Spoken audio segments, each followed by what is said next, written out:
Hello, everyone. Settlers Lament back here again, and today we're joined by Ryan Turnipseed along with a couple other heretics and schismatics, and we will be discussing we'll be discussing a recent controversy that has occurred in Ryan's church, the LCMS, the Lutheran Church Missouri Synod, and what exactly that controversy means, what's been the result of it, and what's the possible future. Now, I also, of course, know that some people may have noticed, as you know, is according to some people that like to Calminize me, what is apparently a frequent occurrence on this channel, that the stream is late. And I would just like to be clear that this is 100% Ryan's fault. I'm saying this like it's a joke, but it's true. He just told me, like, right when this stream was supposed to start, that he would have to take another half an hour. So this is his fault. So please, everyone, I think I posted his Twitter in the live chat. If you have any complaints to file about him being late, go there to file said complaints.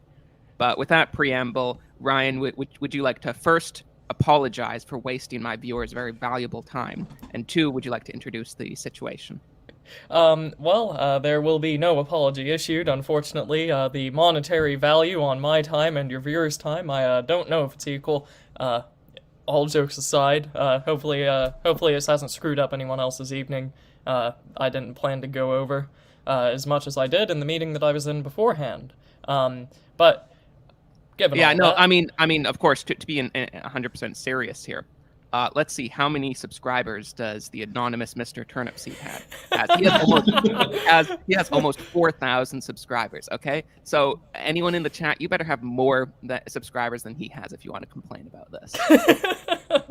And for anyone digging back through this in the future, this is all a joke. I would grow a thicker skin if you're about to complain about that.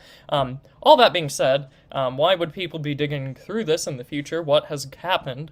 Almost a week ago, I came across it was a group of friends in one of the chats that I'm in. They were digging through what was supposed to be the new large catechism for the LCMS. And for people that don't know, Luther wrote two catechisms, a small and a large catechism. The small one was meant for, like, new converts or young children, people that couldn't read. It was a very, very basic sort of how to be Christian, and it's a tiny pamphlet, basically. And then you have the large catechism, which goes through the exact same topics in the exact same order and format, but with more depth added in. Obviously, small and large, very literal there. Both are very important. If you hear someone that is Lutheran describe themselves as confessional, you have a series of different writings and books that come out of the sort of later Reformation era, or during the Reformation, and Lutherans will hold to those basically as the right exposition of Scripture. They'll hold to them as rightfully expositing all of it. So the large and small catechism are both in there. That is what distinguishes Lutherans from non-Lutherans, is that holding to those confessions. So when I heard, hey, there's a new large catechism, I thought, oh, that's a pretty big thing. I'm surprised I didn't hear about this. And as the time went on, literally a week ago, well into the evening, I kept seeing more and more people saying, what on earth is this? It's absolutely horrifying. And I was like, well, it surely can't be that bad. There's no way they would be that bold as to publish a major edit to the large catechism. And I found the copy that we were reading off of, and I decided to go through it myself. And it was the large catechism that you could find in most prints of the Book of Concord, which is the collection of those confessions. And the actual text of the large catechism itself, perfectly fine. It was exactly the same, basically. And then I go through the rest of the book, which was the majority of it, and it was all essays about each part of the large catechism. And these were being passed right alongside the actual confessional text in a book called The Large Catechism, and how basically it was annotations and modern applications. So the essays were supposed to tell you, how do you apply the things written in here in the modern day in your daily life? And these essays were absolutely abysmal from a doctrinal standpoint. If you showed them to a Lutheran, I don't know, say 60 years ago, 20 years ago, in that range, I doubt they would recognize it as Lutheran necessarily, a lot of the things in there. And we'll get into why that is. I'm not just making baseless claims. So I looked through that, and I sent one of the things to my pastor, and I told him that this looks like another controversy that happened during the summer that didn't get nearly as much traction. And I asked him, what was going on, and I didn't hear back. And then a day passed. I think it would have been Saturday evening that I opened up Twitter, and I decided, well, no one else seems to know about this, and it's in public now. They've published the book, so I'm just going to take little excerpts, or not little excerpts, but half pages, screenshots. I think we even got a full page in one of the screenshots, and I was just going to point out specifically the problems that I saw with it. Public book. It was meant for people like me. I am no high-minded theologian or a collared pastor. I am a layman who would benefit from this book. Went through it, put it all in a thread, and it got traction, thanks to a lot of the people in this sort of larger sphere that sort of propagated it quite early. And eventually the president of the synod, Matthew Harrison, saw the outcry and the controversy and decided to pull it for review, which has caused a lot of other things to happen this week, but that's the basic story. Okay, yeah, that's all very interesting. So, I mean, is this practice of having like explanatory essays a common thing with previous editions of the Catechism? Well, the small catechism had something similar. It wasn't called modern application or contemporary application or whatever it was. It was literally like the small catechism with explanation, and it didn't go into like societal issues very much or something like that. It was literally in the first half of the book. It was the small catechism, tiny little pamphlet basically. You could read it in about 30 minutes if you were being thorough. And then in the rest of the book, it basically just went through. Say it was the fifth commandment. It's what about this? Is this considered hatred? Am I in violation of the fifth commandment? What should be done here? What do you mean by helping your neighbor and all this other stuff?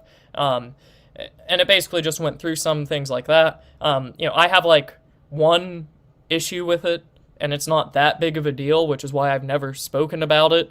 And I bet that most other people would probably say something similar. Also, I don't know the veracity of or the honesty of putting objective confession right next to all of these other different people writing about it sort of more opinionatedly. But that's what's happened before. That was 2017, and then the year before that, in 2016, they commissioned something similar to be done on the large catechism. So that's the precedent. Okay. So so these explanatory essays, do they have any authority? Like if someone's being ordained in the LCMS, do they have any obligation to affirm what's in the explanatory essays? Well, okay, and this is going to get to what specifically is the issue of doing this, if it even is wrong. You have to subscribe to the Lutheran confessions. The essays are not the confessions. However, this all was commissioned by a power base in the Lutheran Church Missouri Synod called I believe it's the Commission on Theology and Church Relations, the CTCR. And basically, they will put out things that looks a lot like official synod doctrine, and sometimes it is. And then other times they will put out two conflicting views, like literally the point and the counterpoint, and the synod will adopt both. So you don't really know what to do there. Now, what will happen is you will get people within the synod that will appeal to these things as binding, and they will try to either influence the position of the synod, influence pastors, influence laymen along those lines. So technically, those essays were not binding, but they could definitely have been used in the future as sort of an opening door towards a lot of the things that you see in the mainline churches. And the other issue is that this is a catechism first and foremost. Its purpose is not necessarily to articulate church doctrine, it's to teach people about what Christianity is. So if you have, the large catechism at the front, this is what most Lutherans would have used for 500 years now, or around 500 years. you have that at the front, that's all well and good. And then in the rest of it, you have essays, which people are claiming is how you apply the large catechism. So it doesn't necessarily matter if this is binding. What you're doing by publishing this and all of that alongside of it, and with all the errors and all the contradictions, is you are telling people that this is what Christianity is. And so, in that sense, it's not necessarily a question of binding, it's a question of, you're misleading potentially thousands of laymen. Yeah, no, that definitely makes sense. Doesn't need to be binding to be important, necessarily. And I would like to say, I have this one comment from a common person on this channel, Greek name dude here. That's all very interesting. Said to be Catholic with a slight hint of irony. I would like to disavow this comment. I was talking about this a bit before the show, sorry, but I really like, I'm not doing this because I want to like embarrass Lutherans. I'm not doing this because I want to say, look, get owned, Protestants, ha ha ha. I'm doing this stream because I think this is an interesting story, and because I think the trend that happened with many Protestant churches in the United States and Canada in the 20th century, and much of Europe too, of the extreme liberalization is a bad thing. And I think it's in my own interest as a Catholic for that not to continue to happen in Protestant churches. And there are very similar things happening in the Catholic Church too. So I don't view this at all as really a Protestant Catholic battle.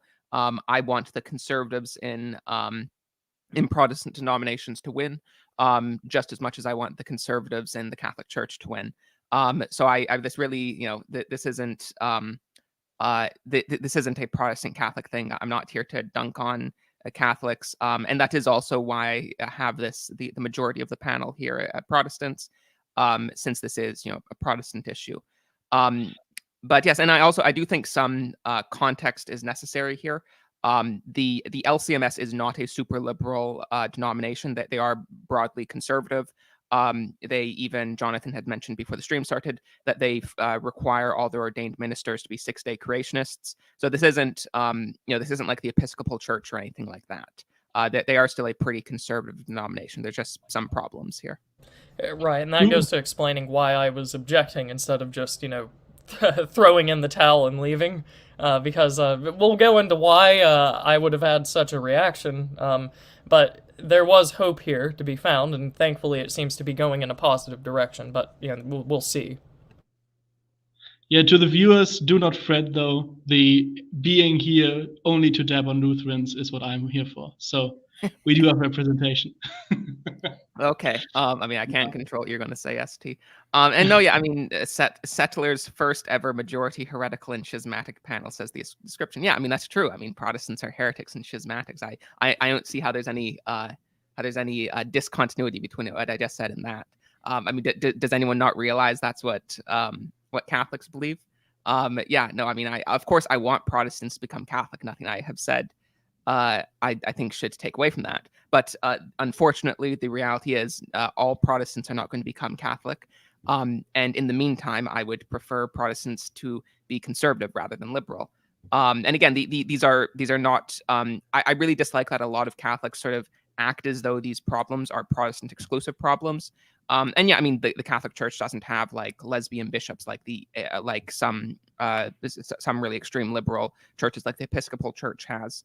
But still, like broadly speaking, these problems are the same problems the Catholic Church is dealing with.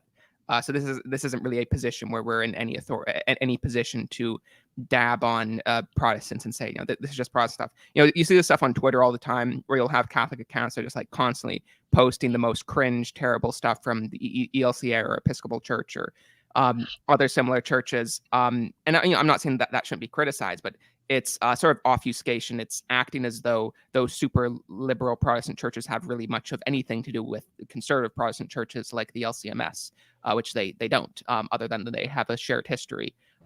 Just because the Evangelical Lutheran Church does something liberal that doesn't really reflect much on the LCMS. Right, and Clossington sent me a map that might be able to explain a little bit around this, because the place where you will find a lot of these more liberal denominations, the ones that will just completely and utterly disavow, say, scripture or history or tradition, are going to be the same places in the country that would do that with literally anything else. So, you see up here in the Northeast, Some parts of it can be conservative. Most of these city areas, quite famously, are some of the most liberal areas in the country. Same over here on the West Coast. The only thing that might throw a couple of people off is that, you go into here in sort of the heartland, and it's still sort of ELCA, which is the green. That might confuse a few people, but that's just because in some of these places you have to keep in mind there was no LCMS infrastructure for the longest time, and probably in some places there still isn't. But this is just kind of explaining it. The blue is the LCMS, the church that I'm a part of. It brands itself as more conservative, but for whatever reason the tendency seems to be to go towards that green, go towards the ELCA. Except, thankfully, we had a president that seems to be wanting to halt that. And then these tiny splotches of red is what's called the Wisconsin Lutheran Synod, the Wells. They are oftentimes branded as the most conservative of the big three. You can debate as to whether or not that's the case. That. Yeah, I was about to say, the reason that this gets picked up on is they don't allow women to vote. But they do have a bunch of other stuff. Like, I believe they edited the Nicene Creed to say that Christ took on, what was it? It was like personhood or something like that instead of man, instead of that he became man. So, they're not exactly. Do you want to get into a little bit more of the differences between the ELCA and LCMS a little bit more? Because they couldn't be more different in terms of actual church polity structure and what they actually believe in. Yeah, right. And real quick, isn't there still some sectors of the ELCA that you can still find like little conservative outposts from the ELCA? As the sort of token ELCA guy on the panel, I just want to say that the ELCA is very, very big, but and there are a few holdouts of rather conservative churches. Like, you'll see them be a little bit more conservative out in the Midwest, but the areas that Ryan pointed to, they're pretty bad. Yeah, and there's and I think what's important to mention, because a lot of people might hear, okay, well, the ELCA is like extremely liberal stuff, but so if there are conservative churches, why don't they just leave? The issue with a lot of these historic Protestant denominations that have gone so liberal is they usually have rules that, they treat it as like one corporation. So like an individual branch can't just leave. They can't just like take their property and go. So if they were to leave, they'd have to like buy their own new church or something like that, or they might have to go through a legal battle with the denomination. So it is a difficult situation. And if you're able to have a, individual parish that is conservative, that's why they wouldn't just leave, because it's a much more complicated situation than that. They can't just say we're not registered with you anymore. Like, you hit the nail right on the head. The ELCA has an Anglican church polity where we have bishops and deacons, and it's a lot more centralized, while the LCMS is congregational. So the church owns all these churches. Like, they just can't leave, or at least the overhead of leaving is a lot higher. I have a different question, because you said the LCMS is moving more to the liberal side, right? Like more into the direction of the ELCA. Not necessarily that it is, but it wants to. Everybody kind of is. Just taking it at this point, right? Is the ELCA kind of moving in the opposite direction towards the LCMS? So is this like a thing, or not at all? No, it's just people moving leftward as time goes on. And part of this could just be because there's sort of like a running joke that the LCMS and the more conservative Lutherans are always like 20 years behind the other Christian denominations. So we're going to get into a lot of issues that sound like it came right out of 2014, 2015. And that's basically because they have.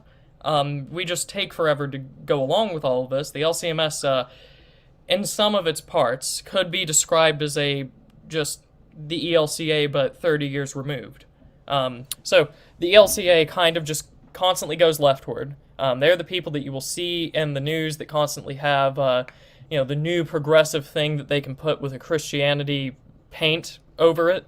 They'll have like trans bishops and all this other stuff. The LCMS is nowhere near that. We still ordain men. We still require, or nominally require, things that make us conservative. It's just we also have, well, as we're going to see, we have people just trying to move in that direction, trying to put things in that will open the door. We have other power groups that operate within the more decentralized structure. One of the groups is called Lutherans for Racial Justice.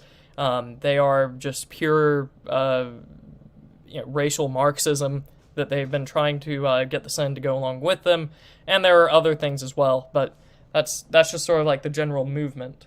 Like, would you say that on the congregation level, so like the LCMS based, most of the lay members would still probably be a lot more conservative than the stuff coming out of St. Louis. Yeah, and that's a constant as well throughout our entire history. Not only that the members themselves are more conservative, but the actual congregational structure of the LCMS actually allows for a lot more grassroots activism from the actual laymen compared to the ELCA, which is much more top-heavy and ecumenical and in with the times with the rest of the more liberal churches in America. And it's specifically that sort of structure that allowed this to happen. So, the laymen, the people in the pews being more conservative than the seminarians coming out of St. Louis or Fort Wayne, you hear people talking about that all the way back into the 60s and 70s and probably before if you were to go looking. And it was because there was an actual popular uproar that this catechism got pulled. So there's some people that have come out in like the last few days. I don't know where they were for the rest of the week, but in the last few days they have come out and basically declared everything that I wrote to be public enemy number one. And they're basically just making it all out as it's like me and a couple of friends that are anonymous and on Twitter, when in reality it's probably a few thousand laymen, who knows how many pastors that all thought that this was abhorrent. It's a very staunch minority that actually tried to defend this.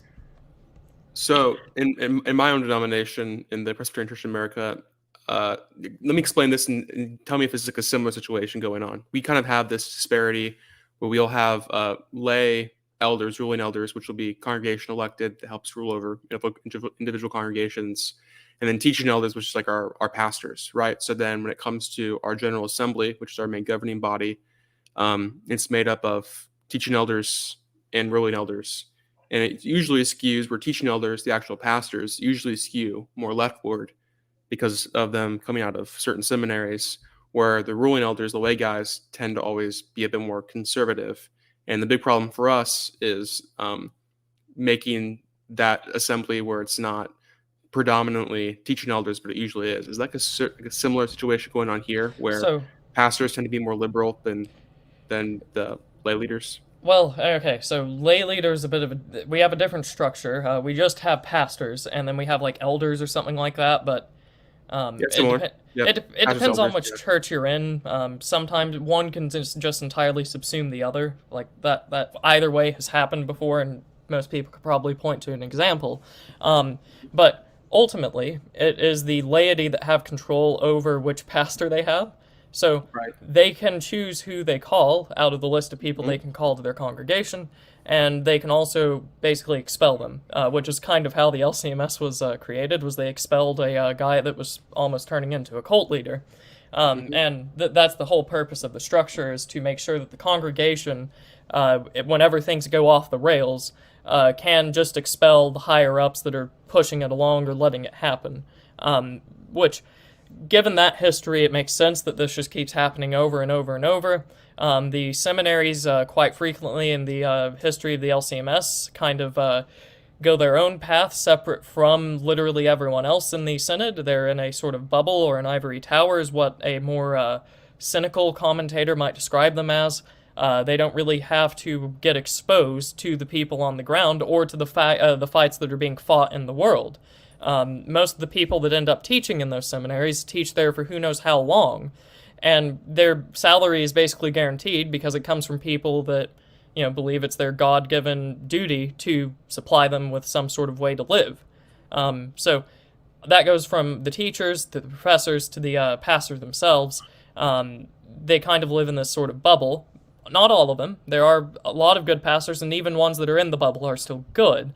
It just means that they aren't really, as opposed to some other denominations where the guy is just like someone from the congregation who's just a regular guy. There's a bit of a difference in how we operate. So that's also why you're going to see a lot of holdouts that look like they have a lot of support behind them because they're all pastors. But it's really just that. They're all pastors. Not to denigrate them or to denigrate laymen or anything like that, but that's just the reality of the situation. The laymen are supposed to have the final call as to who preaches in their congregation. The pastor's obviously supposed to do his job, but that's a failsafe with that sort of laity power. And then the pastors themselves have plenty of other things that they can do. I'm fairly certain they could probably exclude congregations from the synod if memory serves correctly. So, that can happen. It's all just sort of decentralized politics, really. I have, one question really, kind of two. So first of all, I can just look at this. There is something like going on here with the kind of red state, blue state, right? This kind of like falls decently into a red state, blue state divide. Well, I'd be I don't careful think so. because this whole region up here is red, and there's a lot of ELCA. This is more actually an ethnic map, where you see a lot of the blue. That's where a lot of your German ancestry is, and then whoever they were able to outreach to, and where you see a lot of green, that's more of your Nordic ancestry, your Scandinavian ancestry, and similar types. I think they have more English than we do, but that could be a mistake on my part. But if you could pull up the fourth image that I sent you. Yeah, let me do that. Rough. Yeah, let me pull up that fourth image real quick. And then for clarification also, like what kind of like level of like, let's say, separation are we talking about here? Is this like two different, almost different bodies altogether? Is this like the East-West schism? Is this kind of more like, I don't know, in Catholic circles, kind of like sedevacantists and like the church, or is it like, I don't know? For all intents and purposes, officially, they're entirely separate. Okay, so this is basically an East-West schism kind of situation. 1 second. Yeah, so here's your ethnicity map from Closington. This is, I would guess this is probably Scandinavian ancestry, but Closington's going to have to clarify for me there. Oh no, it's Lutheran population share, which the fact that I can confuse the two might go to show.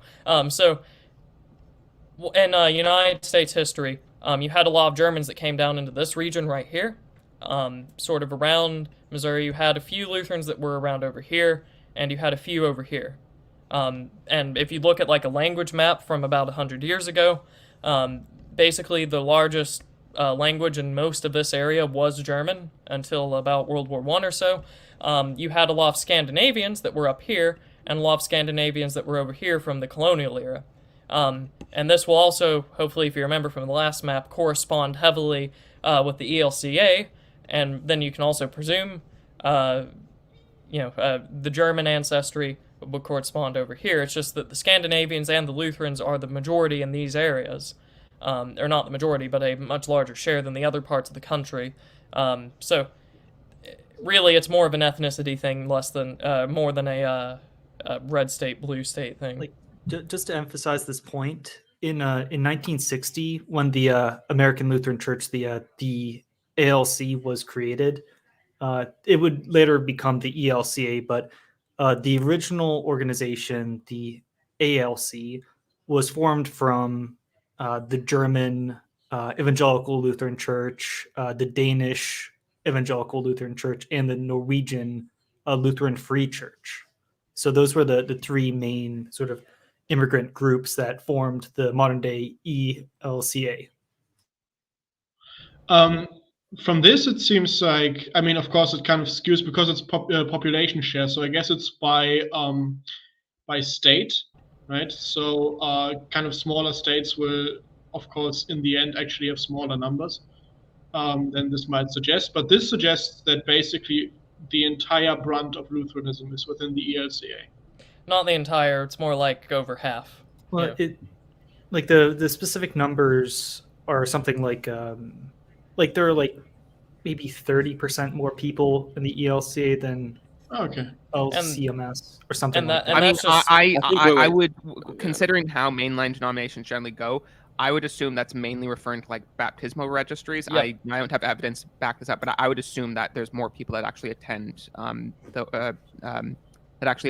the LCMS than ELCA. Yeah, that's Yeah, so the generally numbers rule of thumb. are But I about- also sent Ryan, like one of the images I sent him was the rough numbers of baptized members for the ELCA versus LCMS. Yeah, one moment. I'll pull those up, but just really quickly here. You're also just looking at present data. The trends are that the ELCA is probably just going to age out. Well, in my particular church, yeah, that's the case. Like all of the old church members have actually either died or stopped going, and now we have like mostly new immigrants in my mostly white hometown, and we even like my old pastor who baptized me. He left, and now we have like some Nigerian guy. Right, and so if you look here on And this you graph, also have a puppy. if you look here on this graph, you can kind of see the population shares. So, as a percent of the population, the ELCA and the other sort of confessional groups are they're not too terribly far apart. They were at once upon a time. Things have been much more dire. And then you also see their breakaways are starting to arise because there are multiple groups that do break out of the ELCA. I believe the North American Lutheran Church is one. Do they ordain women, I think, was the issue? They do. Yeah, They do they still, ordain yeah. women, but they don't want homosexual priests, is the issue, if I remember correctly. It's something like that. It's really weird.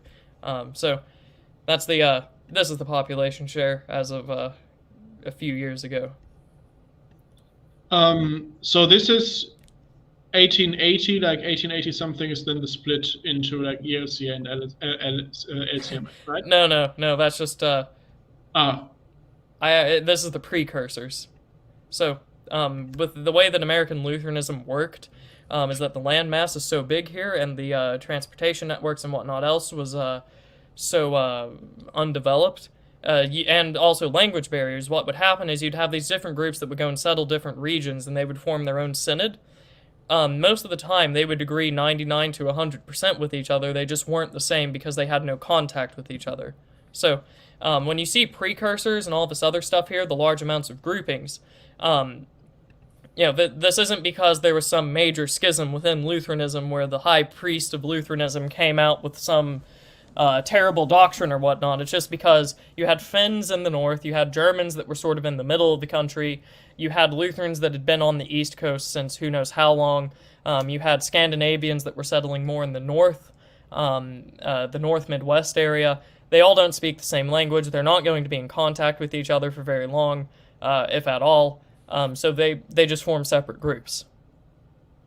okay, and where, because you say now they're separate entities, right? Were they separate entities before, like were they never united, or did they split up at some point? Well, No, so basically that you would have had multiple different synods in the United States because of the size of the continent and because of where you have different immigrant groups coming over from Europe at different times, kind of forming. So you kind of had Scandinavian Lutheran synods, German Lutheran synods, and that sort of thing. And then some of them start getting together, right? But they don't all just get together immediately because some of them weren't as confessionalist as other bodies. And so you've always had kind of a divided, how would you say it, mosaic-looking Lutheranism in the United States. and it's not necessarily because they just hated the confessions, it's because they were for the longest time a German phenomenon. At least they were over here. I'm sure in Europe you could probably get a copy or something or a translator, but in the United States, if you're out on the frontier, some people in the German parts might have a copy somewhere, but the Scandinavian, the older Lutheran parts, probably not. And English translations for the rest of the population, the English Lutherans that were on the East Coast as well, not really going to be not a thing, really. Yeah, and you had the issue of some of them are sending their ministers to Presbyterian seminaries and coming out not that Lutheran, which was an issue up in New England and sending guys to Princeton. Right. Okay. But hey, I guess I'm so sorry. We were just going to start at 6, and I was planning on leaving right about now, but so I have to leave early. But thanks for having me on. But I need to head out. Yeah, no worries. Did you want to show your podcast quickly before you go? Oh well, you have it linked in the description. But yeah, I run a Protestant podcast where we promote classical and confessional Protestant traditions. This new season we're starting, we're actually going to just consider Protestantism generally, and then we're actually going to be doing an episode on kind of the 5 main branches: Anglicanism, the Presbyterian tradition, the Continental Reforms, and then we have Lutheran on and a Baptist on to kind of show what Protestantism has to offer. But thanks so much for having me on. I hope you all have a great night. Yeah, thanks for joining It us. was nice to meet you. Bye-bye. So just as he's heading out, maybe we should focus a little bit more on the actual catechism and less on the schism. Yeah, no, I mean, I think this has all been very useful information for the topic. Like, I just like one other thing I would like to say, and I know this isn't really like my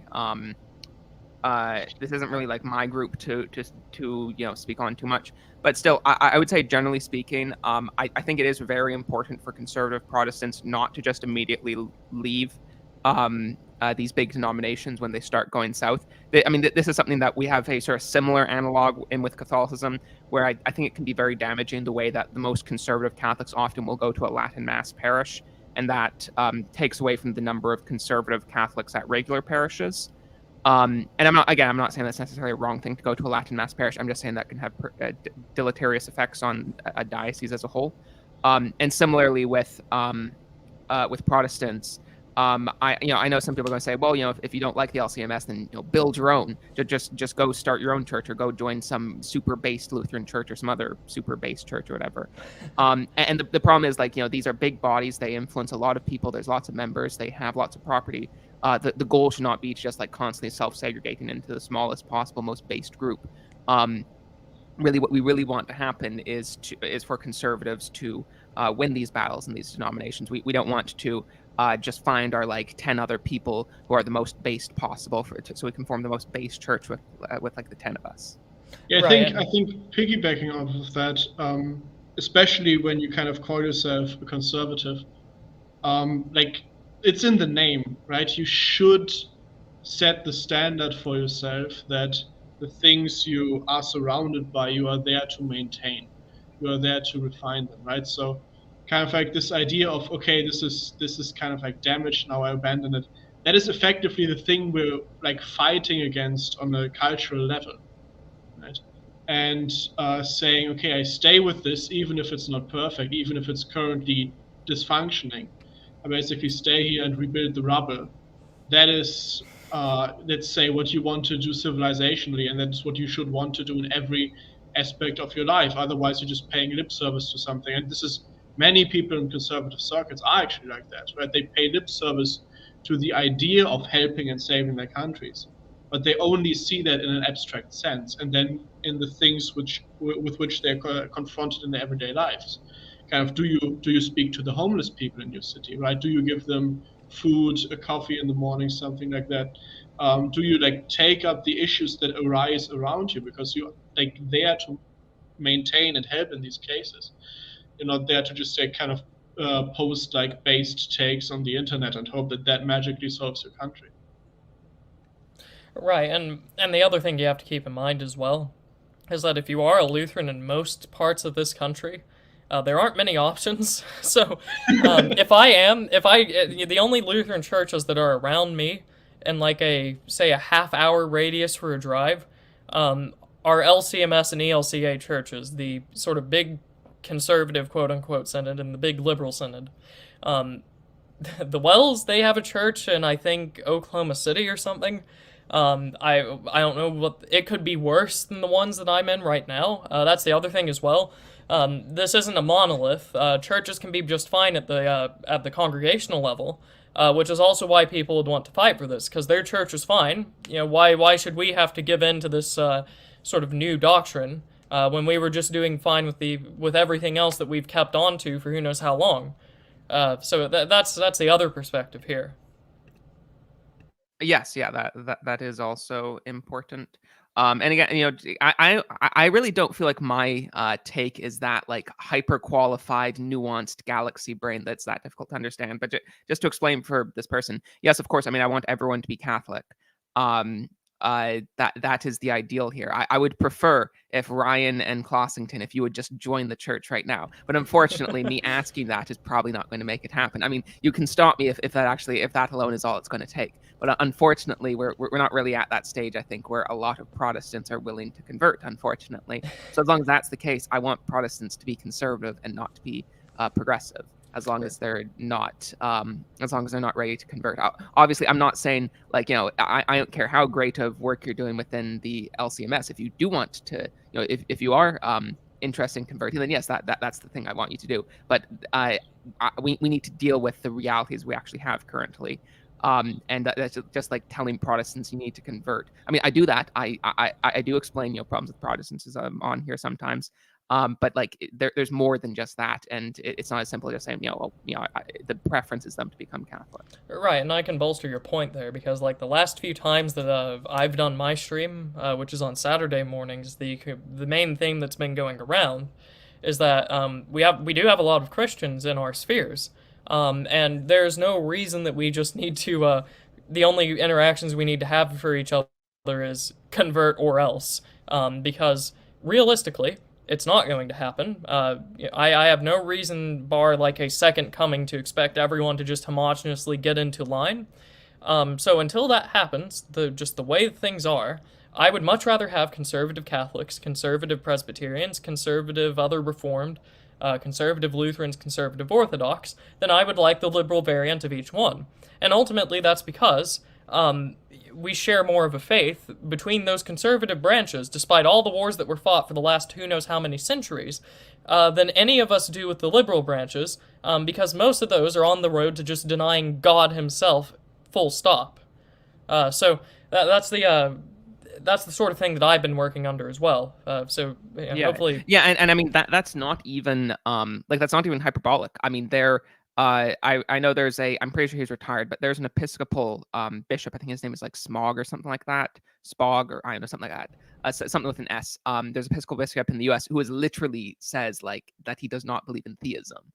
And I remember there was a court case a couple years ago with an atheist female pastor in the United Church of Canada, the largest mainline church in Canada. They're like a union of Methodists and Presbyterians and Congregationalists, and they're extremely liberal. They're basically like the Canadian version of the Episcopal Church or other similar bodies, only not Anglican. Though we do have the Anglican Church of Canada, which is very liberal also. So the United Church, and there's a court case where there was a woman who was explicitly an atheist, and she was a pastor of a United Church congregation. And there's a court case over whether or not it was religious discrimination to fire her for being an atheist. And I think eventually they reached a settlement that allowed her to continue to be a pastor. So yeah, it's not even hyperbolic to say that the end result of this is like atheist pastors. That literally has happened. Yeah, and also for friend Drakemi and others here, I think we should also stress that any sufficiently theologically and historically trained Protestant will eventually convert to Catholicism. So we very much encourage them to look into their theology and history. Boo, So boo. so true, ST. But yeah, so Ryan, would you like to get started with the thread? Yes, yeah. So as we see here, this should be the thread. And as it stands right now, 264.4 thousand views. It went far beyond anything that I thought. And I'll just read it off. It's not like some English class work where we're going to go and what did the author mean by this. I was very direct in all of these. The Lutheran Church Missouri Synod just put out a new edition of Luther's Large Catechism, one of the main books used to teach people about Christianity and what it means to be Christian. So what got added? Not in any particular order. First, we have the LCMS, speaking for conservative Lutherans, entirely denying self-defense and bearing arms being moral. And the excerpt from the Catechism, or the essay in the Catechism, says, "Finally, the recognition of a legitimate place for the use of the sword within God's plan for his creation is not a license for any Christian to use the sword for any reason unilaterally deemed legitimate and necessary. And it certainly does not provide a scriptural foundation for a right to bear arms. Lethal force, Luther consistently taught, is rightly used only by the one placed into the arm of authority in the state. It is never exercised for the sake of the self, but always and only for the sake of the neighbor." So, I got accused earlier today for taking this out of context, because supposedly, if you read everything leading up to this, it somehow doesn't mean that we're denying a moral necessity to defend yourself and have arms. It means to do so, which is absolutely hilarious to me, because usually if you conclude with something, you make an absolute or a definitive statement as to what this means, which, hence the word finally. This is supposed to be a very clear-cut statement.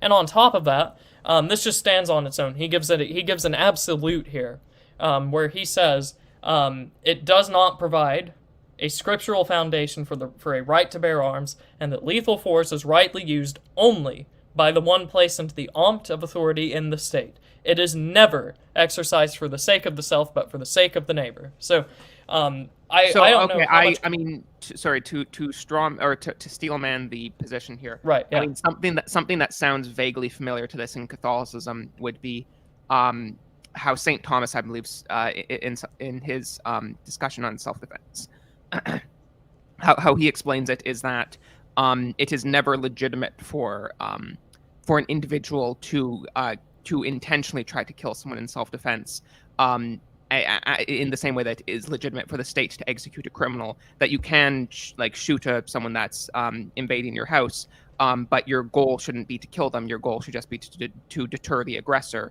That you don't have the right as an individual to execute a criminal, but you do have the right to defend yourself. And if that inevitably leads to the criminal dying, that's not a sin.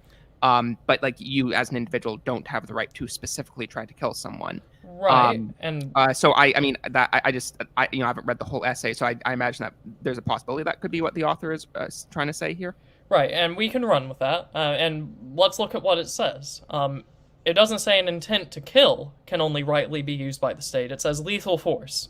And there is a difference. The execution, the intent to kill, is, seeking to kill someone. Lethal force, on the other hand, is just any force that can kill. So if we were to accept this very absolute statement in these 2 or 3 sentences here, you cannot use lethal force for the sake of yourself. You can take this into an example. If you are at home alone and you have a gun, it would therefore be immoral to use it, because that is lethal force that you would be using to defend yourself in the case of a home invasion. You could make a very sort of spun out argument that actually you're defending your neighbor by defending yourself, because you need to provide for your neighbor or something to that effect, but that's not stated here. We get an absolute. It is used only by one placed under the arm of authority in the state. It is never exercised for the sake of the self, but always and only for the sake of the neighbor. And furthermore, a lot of the people coming out and critiquing this, whenever you bring up the topic of a neighbor, will say it is just whoever is close by. So if you're entirely alone, for instance, this spun out explanation starts to fall apart, and even then, if it wasn't you steelmanning this quite purposely, Settler, people have said that, and it does just fall down to this. It's not entirely clear if we were to accept that there was actually a secret hidden meaning that you are supposed to discern in the rest of the essay. So what do we have? We have a preponderance of evidence saying multiple times lethal force for self-defense is immoral. That's how you come away reading this. This is basically the conclusion of self-defense. Talking about it right here. No. I mean that's fair. Your explanation does sound probable. I think especially with the last sentence, it kind of it betrays itself. I mean, it could also just stem from, let's say, historical, like let's say, unawareness of German history and of the German culture of the time. But the sentence "lethal force," Luther consistently taught, is rightly used only by the one placed into the Amt, is office in German, of authority in the state, and it is never exercised for the sake of self, but always and only for the sake of the neighbor. They don't relate. The one doesn't derive from the other. These are only like put there together to, on the one hand, say, well, you like need a sort of like legitimacy to be provided with to have a gun, and then the other one says, and like, you shouldn't use it because you should only use it to protect others, and that kind of again tries to, let's say, undermine very directly the idea of self-defense that is just common today in the United States. Well, and it's not, my objection to this wasn't even necessarily the United States, because that footnote there basically does just say, if I remember correctly, the United States has delegated this ability down to the individual level. But even if it hadn't, I would still say that there is basically a natural right to self-defense, something that you can very easily just derive through just observing nature or anything else without even necessarily having scripture. That's what we're breaking with here is one, common law. We've completely disavowed common law in this one paragraph, and then two, we've completely disavowed things like natural law. That's the broader point that I had here. Obviously, in the Twitter thread, I didn't put those because it gets a bit sort of ivory tower, but also, you have to keep in mind as well, what's going on in the United States right now, it's not exactly peaceful. And you've put into a catechism right here saying, lethal force is only used for people that have been given such authority by the state. And regardless of whatever intention there is there, the other issue that you have with the catechism is that you cannot make lazy mistakes. So in this case, it is entirely very reasonable for people to come away either, sort of naively believing that they should be more pacifistic, or you would have people in the church trying to push pacifism. Both are very probable. You do not want them to do that. That is a good way to get one of your own flock killed for no reason. And so the fact that this is a catechism meant to be read by the public, by average people that don't have theology degrees to go into what did Luther mean by vocation and how do we relate self-defense to vocation, what is natural law and all this other stuff. People aren't going to ask that. This is a catechism. This is irresponsible at the very least and very malicious at the most, is what I would put this as. Yeah, no, I mean, I think those criticisms seem very reasonable. So let's go on to the next tweet. Just one last thing, however, just because it kind of springs out to me. There's a very easy way to trick this, however. It's always to just go somewhere in pairs of two, and then you're always protecting the other. Well, I mean, but like the line of argument that like by defending yourself, you're doing it because you want to defend your neighbor, which. I mean, fine. That's by all means that's a legitimate thing.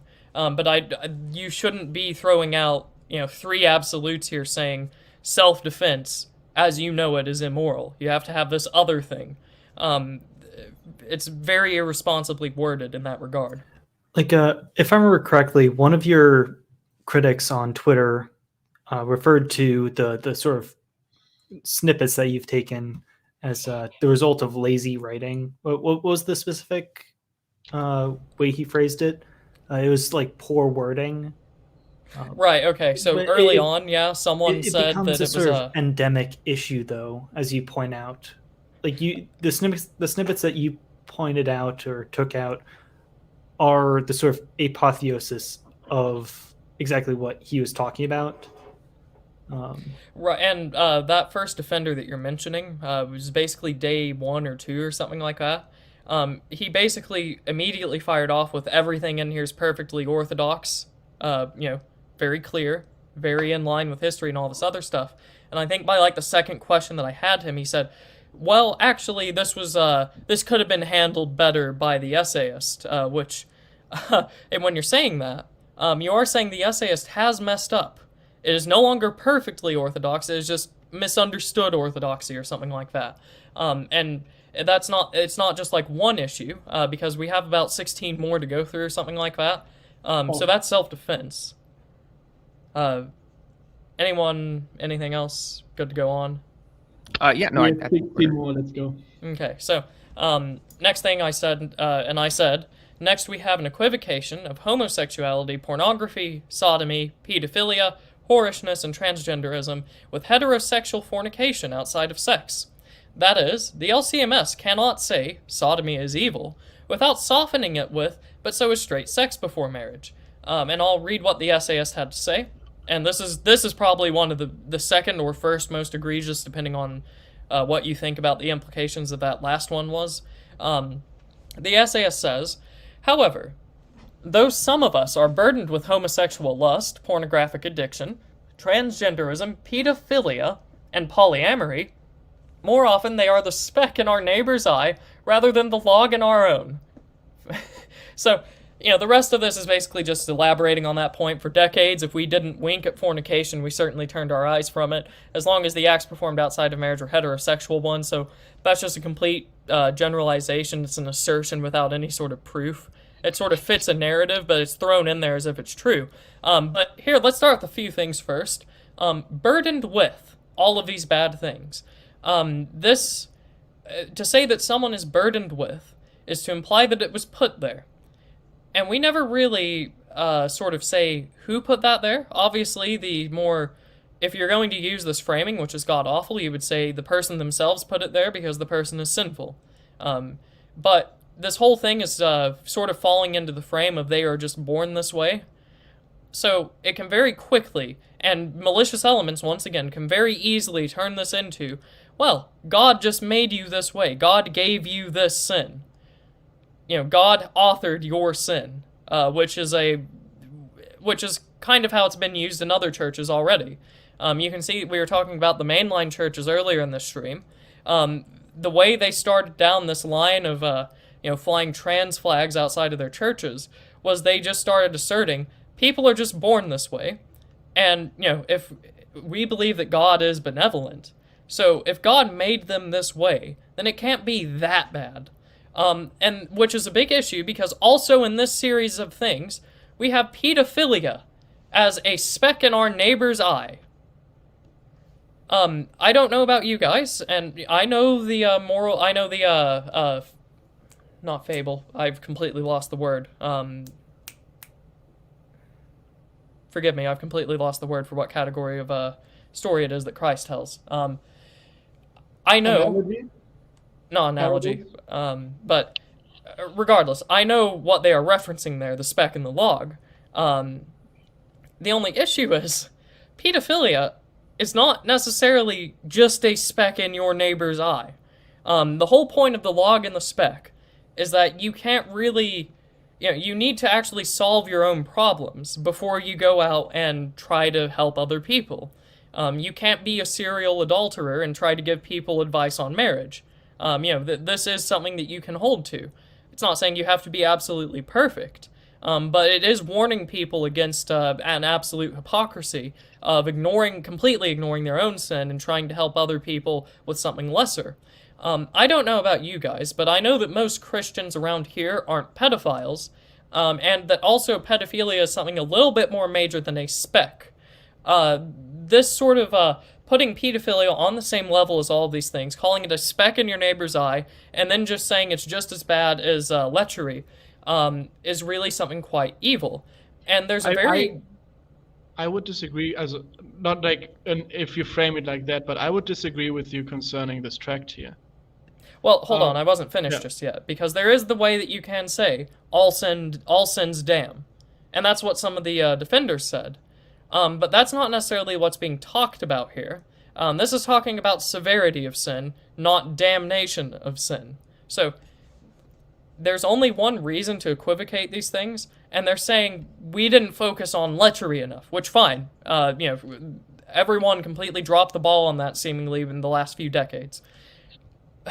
But you don't make that point by saying that pedophilia, polyamory, transgenderism, pornography, and homosexuality were wrongfully focused on. That's the point that's being said here.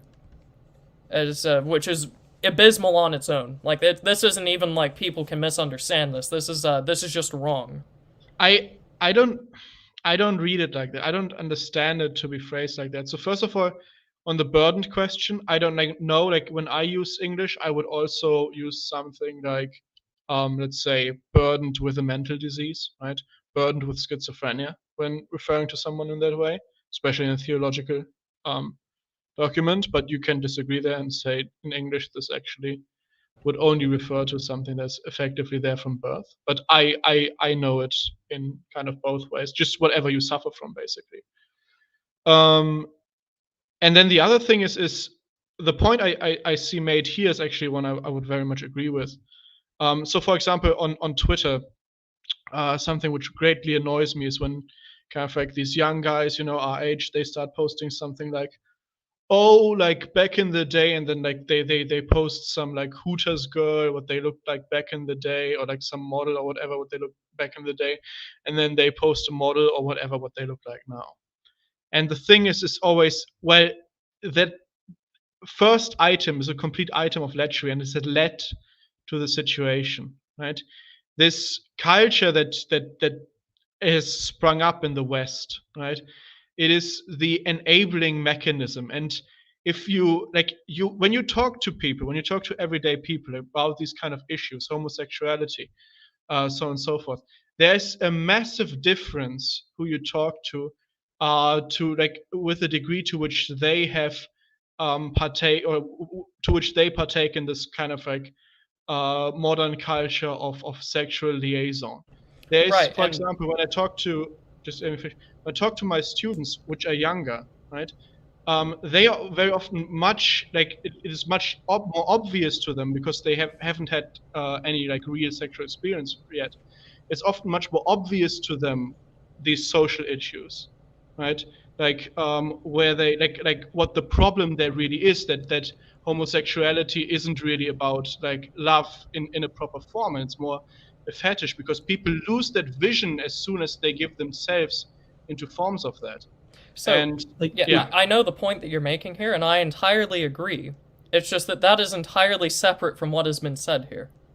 It's very odd that it states that we should not be hypocrites by simultaneously not shuddering on fornication the same way we shudder at the thought of the local burdened pedophile. It's a very, very poor. It's just awful. So notice, ST, in that entire explanation, you never once said that it's just as bad as pedophilia. You notice how you didn't say that. That's what separates this. I think this is sort of a dangerous equivocation, especially with the pedophilia issue. I mean, I doubt the author of this was specifically trying to downplay that.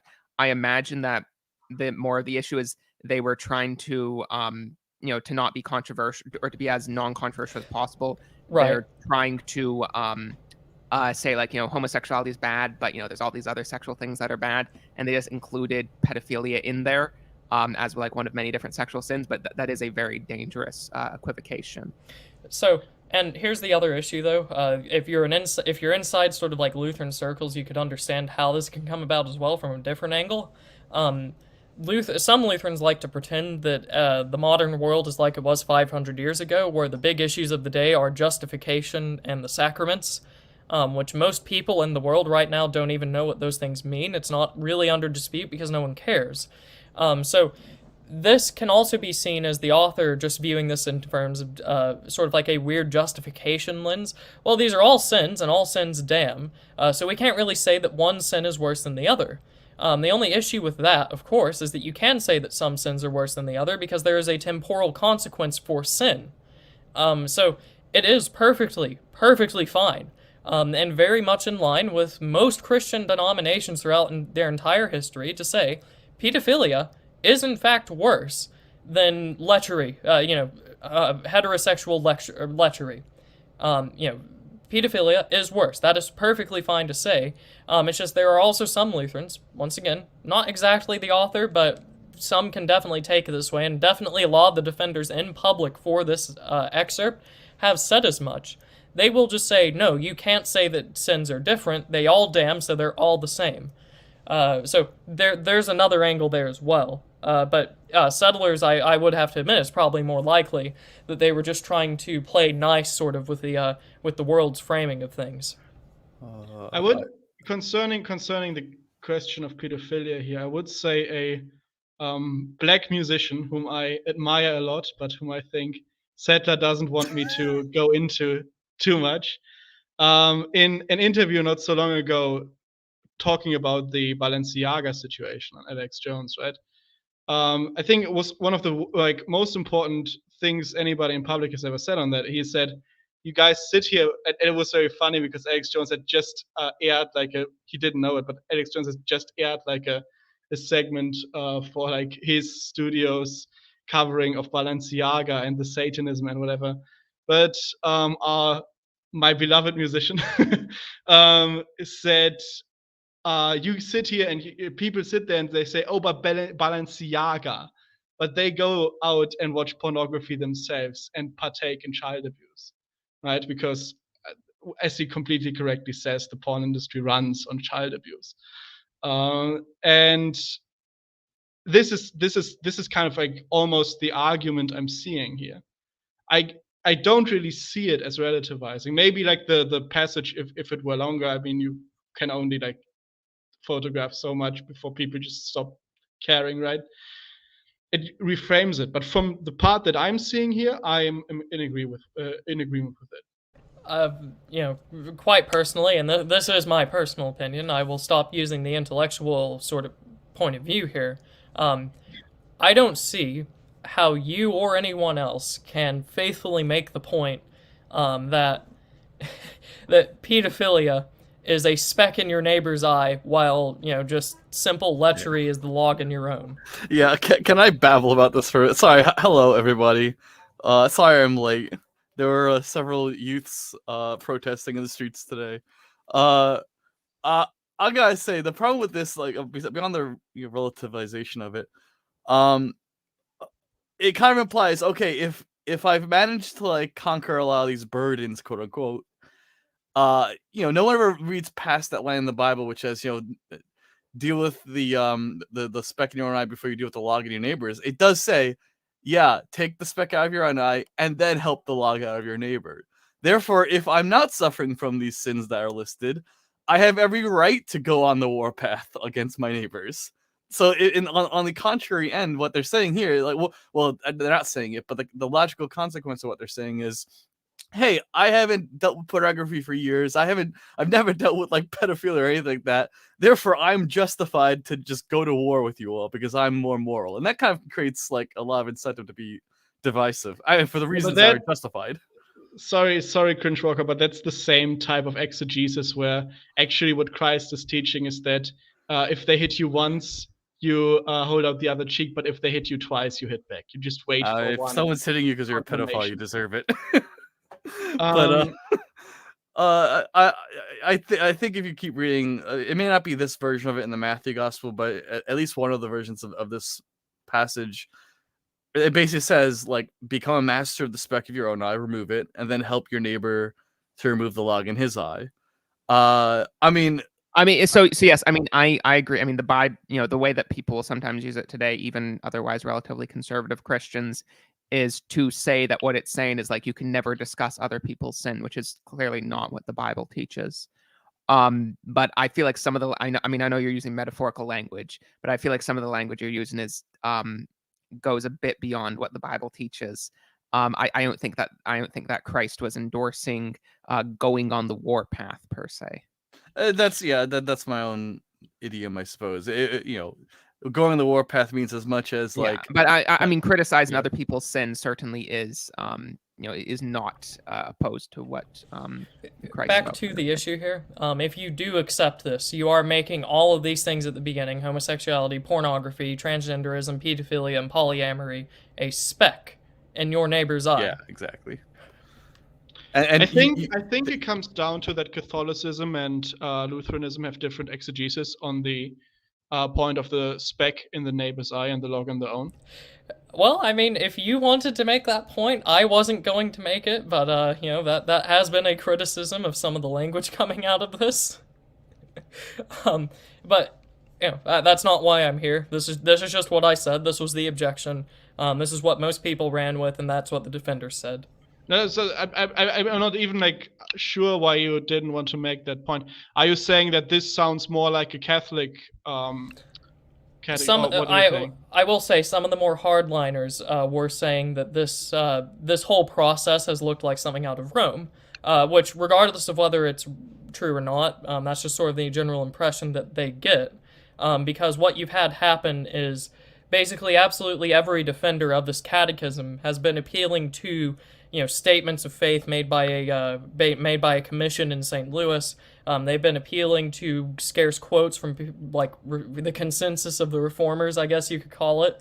They've been appealing to all these things except for Scripture. They have not once brought up things like Scripture. They have not once brought up things like a spiritual battle that is currently happening in the world right now. So that is something that has been talked about, is that the hardliner response to all this is that the LCMS is looking more and more like Rome as the day goes on. I don't even really care about that, because this catechism in particular is going to do a lot more damage than what we look like, because this was going to be used to teach people. That's a big thing too. I'm in a little bit of a debate on Twitter today, but if the role of a catechism is to really it's you're waving who you are to the world, but also internally. You really shouldn't be bringing in people to write commentaries on it who aren't part of your denomination. That just that baffles my mind. Are some of these essays written by people that aren't LCMS? One of them is in the ELCA. Oh. Yeah, there are essays in here from people outside of the denomination.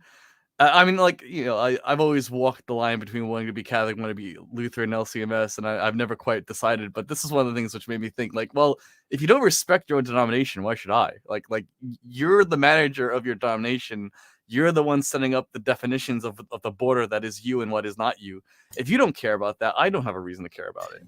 If Ryan wants to talk about the sort of appeals to authority that some of his naysayers have brought up, did the publishers not skip over a process of review during the actual publishing of this book? You have to keep in mind, I am not in on this process, so I have not witnessed it, nor is there a report that's come out that I can reference. All that I can say is that we have two different sides claiming different things. One side claims that this basically bypassed the president and the publishing house entirely, and it was basically pushed through by people in one of the seminaries and on the CTCR that we mentioned earlier in this, the Commission on Theology and Church Relations. And then the other side was saying that this passed through review 3 times or something, and everyone saw it. Now, I would say it's more likely that they did just bypass the president and the publishing house and all this other stuff, given that the president pulled this within 72 hours or something, which is basically lightning fast for the LCMS. That is absolutely unprecedented. So I would lean towards that as more likely. I don't know, however. I've been told both. I haven't gone to an LCMS church in a while, but from what I saw, that there is oftentimes a delegation of powers that sometimes the person in authority that should be managing it tends to just trust the people below him too much. And this par for the course is one of the reasons why my biggest problem with the LCMS is that it's structured like a corporation rather than like a church. And this is one of the reasons why this doesn't end well. The managerials take over and the CEO doesn't know what's happening below him. And then voila, this is what happens, unfortunately. So I think we still have quite a bit more to get through. I think we should probably move on to the next one. Let's get to the next point. Alrighty, the next point. Here's just because I see it in the comments for some clarification, because somebody here, Stephen Townsend, says basically, well, there are some sins that are worse than others. Yeah, of course, that's not like in debate. This is just about how we read it. Turnip kind of reads this as it basically abuses the quote from Matthew to say that to relativize exactly this point. And I see it, no, actually it's about setting your setting your priorities, right, and saying, okay, even if there's worse sin, like objectively worse sin, just the way you approach it, because that is how we read the speck in the own eye and the log in the own eye and the speck in the others. We don't read it as like with a like looking at the log and the speck, where it's like, oh, your sin, if your sin on this is greater than the other person's sin in this, then you don't have a right. But instead we read it as, if you are, like, let's say, like if you are coming from a sinful point on this, and if you haven't done self-examination, if you're imprudential, if you're being hypocritical in any form or form or way, you can't go ahead and try to solve this problem, as Settler previously said. And that is more the difference in reading we're having here. So, this next one, I say, here we have the new Catechism affirming a reality behind transgenderism, saying that it is in fact real and is described by those pushing it. This is a complete denial of God's creation, but that shouldn't be surprising, also listed in the new Catechism, and I'll go on later. And the essayist writes, gender identity and homosexual attraction are not problems only for non-Christians. Some Christians sense themselves as the gender or sex opposite to their physical sex. Other Christians are sexually attracted to individuals of the same sex. Those who believe the Word of God know that something is wrong with what they are experiencing when they feel such things. Nevertheless, they love and trust God as much as anyone else. Now, if you were to just quickly glance through this one section, nothing seems wrong. The only issue is we are now affirming a difference between gender and sex, which just did not exist for the vast majority of Christian history, and is basically a blink in the eye happening right now. Moreover, you can ask the question that if someone keeps bearing the same bad fruit, you can ask a question as to their faith, as James does in his epistle. Whenever you have someone being called a Christian, that is basically continually transgender, it does ask the question: are you? Which one? Which master do you serve? I would like to contest the word here, sense. This is quite frankly the equivalent of trusting your own heart, which is like a no-no in any denomination or any Christian church, other than evangelicals, of course. Before you were saying, like, you were saying the sound makes the ultimate sound more like Rome. Here it sounds more like evangelicals or something. No theologians say some Christians sense. This is nonsense. You should not be using that word. And so, okay, so the steel man of this is some defenders will say, well, they're just sensing. So we've already assumed from the outset that this is not real. This is not right. But the only issue with this is that if that were the case, if that was what was being communicated here, you would not see a separate category for gender and sex. If you were just saying these people are sensing something that's not real and it's not real, that's why they're sensing it, you would say, well, some people believe themselves to be the opposite sex of what they are. There would be no need to shoehorn in gender. Same thing down here, basically.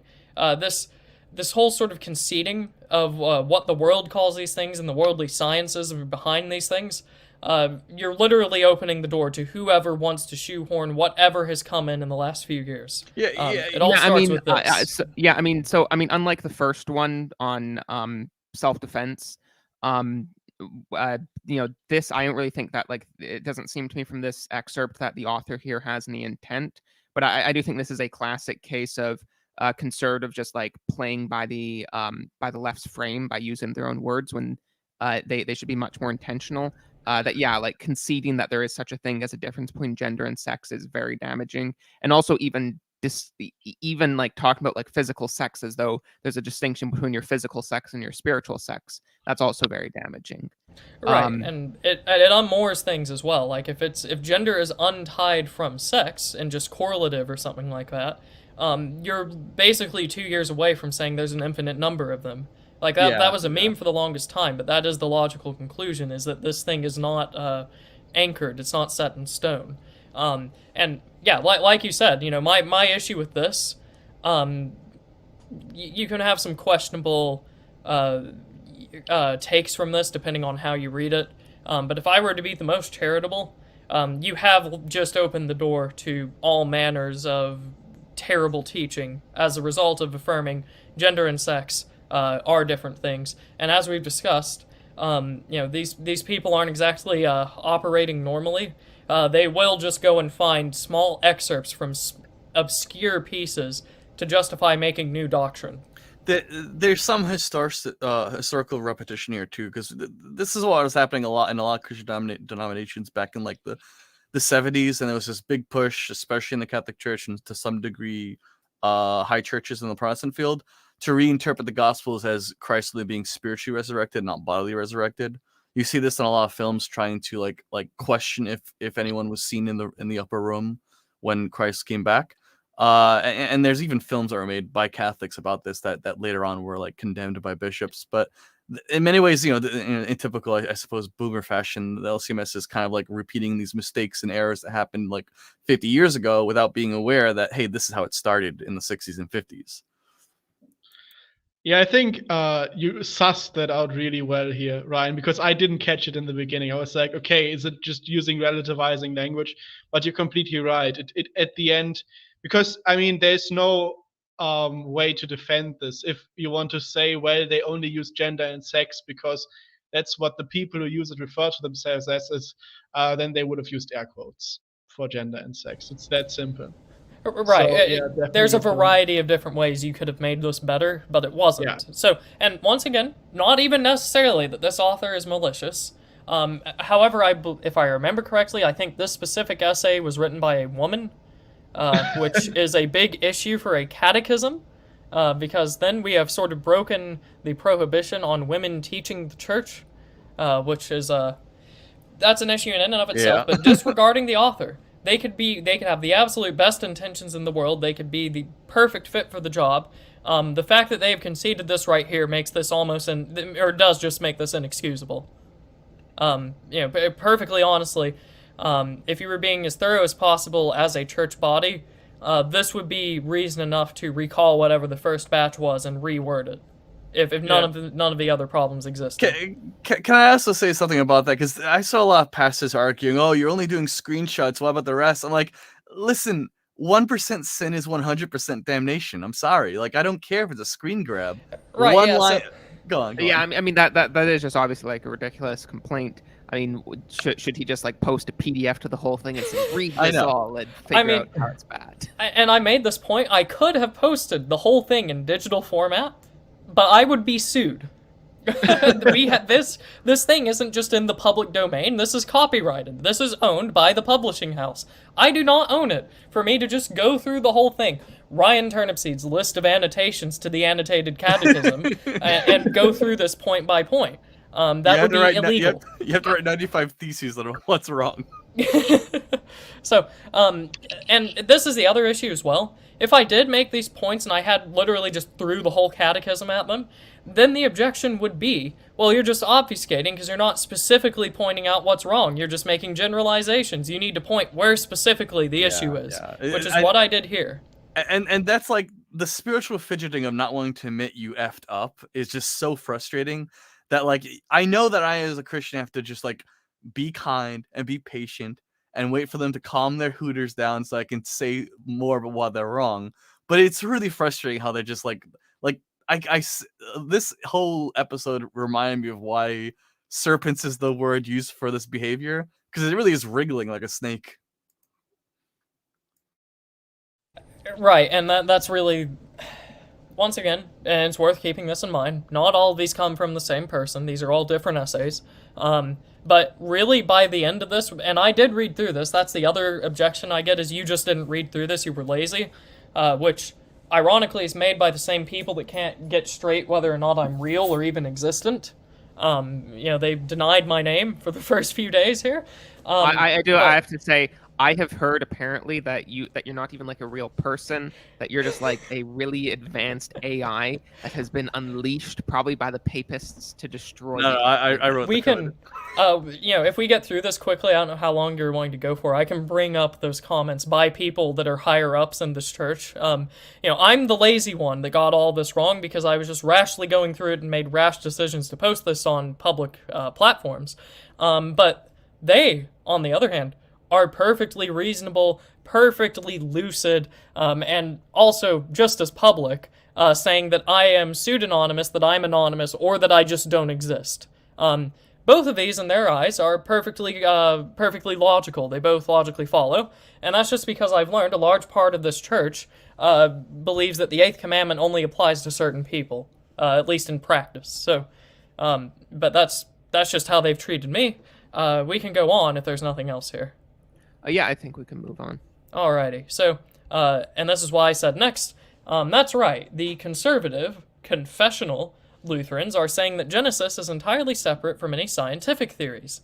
The LCMS once held up Genesis as literal, but now that's just trying to bring science into Genesis, which I guess was just a metaphor. And so like we said at the beginning, the LCMS really does hold to a literal reading of Genesis, of the first 3 chapters in Genesis especially. And this is what I said here, and we'll go into this because, like most things, I had a reason for saying what I did. The essayist writes, "These views did not begin with the Apostles' Creed or the Nicene Creed, with Irenaeus or Augustine. Instead, they date back to the very beginning of Holy Scripture and to the first 2 chapters of Genesis. Like the creeds, Genesis has no interest in scientific theories. It does not seek to explain in scientific detail how God made all things, but rather that he made all things by his almighty word, and what that means for how we view the world and everything in it. While other competing civilizations had their own versions of the origins of the world, for the Israelites there could only be one possibility. The earth and everything in it was created by the one true God, and because of that, creation reflects his goodness. As a consequence," and it goes on. So, there's a very literal point. Genesis gives no scientific theories. That would be to say Genesis is not a chemistry textbook, a microbiology textbook, a physics textbook, an astrophysics textbook, or anything else, to which, of course. But that is a very colloquial and literal reading of what this means here. How this would be taken, both by the parts of the Synod that want to deny something that looks like young earth creationism, because that's not trendy or fashionable, or by people that just don't know, because I have come across many of those people that hadn't heard of such an idea before. This is going to be taken to mean that Genesis is separate from science. So that goes both ways. If you're trying to say that there is a real way in which the earth and everything that we know was made in just that week, this would repudiate that. It would also repudiate something like the Big Bang Theory or whatnot else. And I have actually heard ideas like this coming out of the seminaries. If I remember correctly, I think my own pastor talked about something like this, and he said that, and I kind of sympathized with where he was coming from when he said this. He said that, the big dichotomy right now is, young earth creationism or atheism, basically. Can we prove or disprove how the world was made? When in reality, that's missing the point. You just need to have faith. That's what all scriptures point to. And I thought that was just a lazy way of putting it at first. But, I basically agreed with the sentiment. Yeah, if you lose sight of where this is all pointing to, then it's worthless. Or you're worthless, perhaps, one or the other. It depends on how you want to take that. But whenever you have this, and what all the other things that were going on in the Catechism, at best, this is just well-intentioned, but opening the door to a more progressive wing of the Synod to completely run roughshod with absolutely every interpretation they can out of this Catechism. And at worst, this is just flat out denying, young earth or six-day creationism. It can go any of those ways. Now, once again, we can assume the absolute best intentions from the author here, which is basically what I did. But this is only going to be taken in a few ways. One, this is a catechism meant to teach people in the world what it means to be Christian. most people, when they see this, will take it as an, they're justified in not believing in this weird, unfashionable, old-fashioned young Earth creationism stuff. No one believes that anymore. It's out of fashion. It looks really dumb and uneducated. This is exactly what I need right here to prove that I don't need to hold to it. And then there are other people in the Synod itself that would take just that explanation as well. And then if we were to take a very literal reading, Genesis has no interest in scientific theories, then literally all interpretations are wrong because they deal with scientific theories. Overall, this is just poor. I think it's actually worse than you stated, because it says basically, especially these two sentences back to back. One, Genesis has no interest in scientific theories, and then it says it does not seek to explain scientific detail how God made all things, but rather that he made all things by his almighty word. And then the last part, and what that means for how we view the world and everything in it. But that ultimately completely dissolves the things, like the way you view the world and everything in it from science. Because I mean, the proper way to do this, and of course, the Catholic Catechism does teach that the first chapters of Genesis are to be read primarily through a, let's say, mystical lens, and that this is primarily mystical teaching, because going back to origin, there were people who were kind of like having different ideas about the meaning of Genesis. But of course, the let's say proper way to do that is always, well, the mystical teaching that it does contain is extremely important, should order the way we think, and science is just an asset to that. It needs to still subjugate itself to these kind of things, to these patterns and to these significations that are inherent in the Bible. But this basically implies that there's significations in the Bible about how we think, and then science just operates outside of that and doesn't need to concern itself with that, which is, let's say, on the grand scheme of things, of course, incredibly toxic. Right, which is why I was saying, at least this is abysmally worded, and at worst, this is just denying, what would be historical Lutheran doctrine, and even just the whole reading of doctrine itself. I would like to ask, what is their definition of science?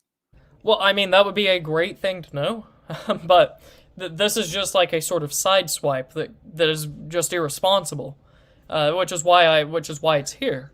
There's no reason that this needs to be here. The point could be made without this, but it's here. This passed review, as so many people would like to say, and it was published with all these different people going over this, and they included it. This is a catechism, once again. There is no room for error, and this is irresponsible.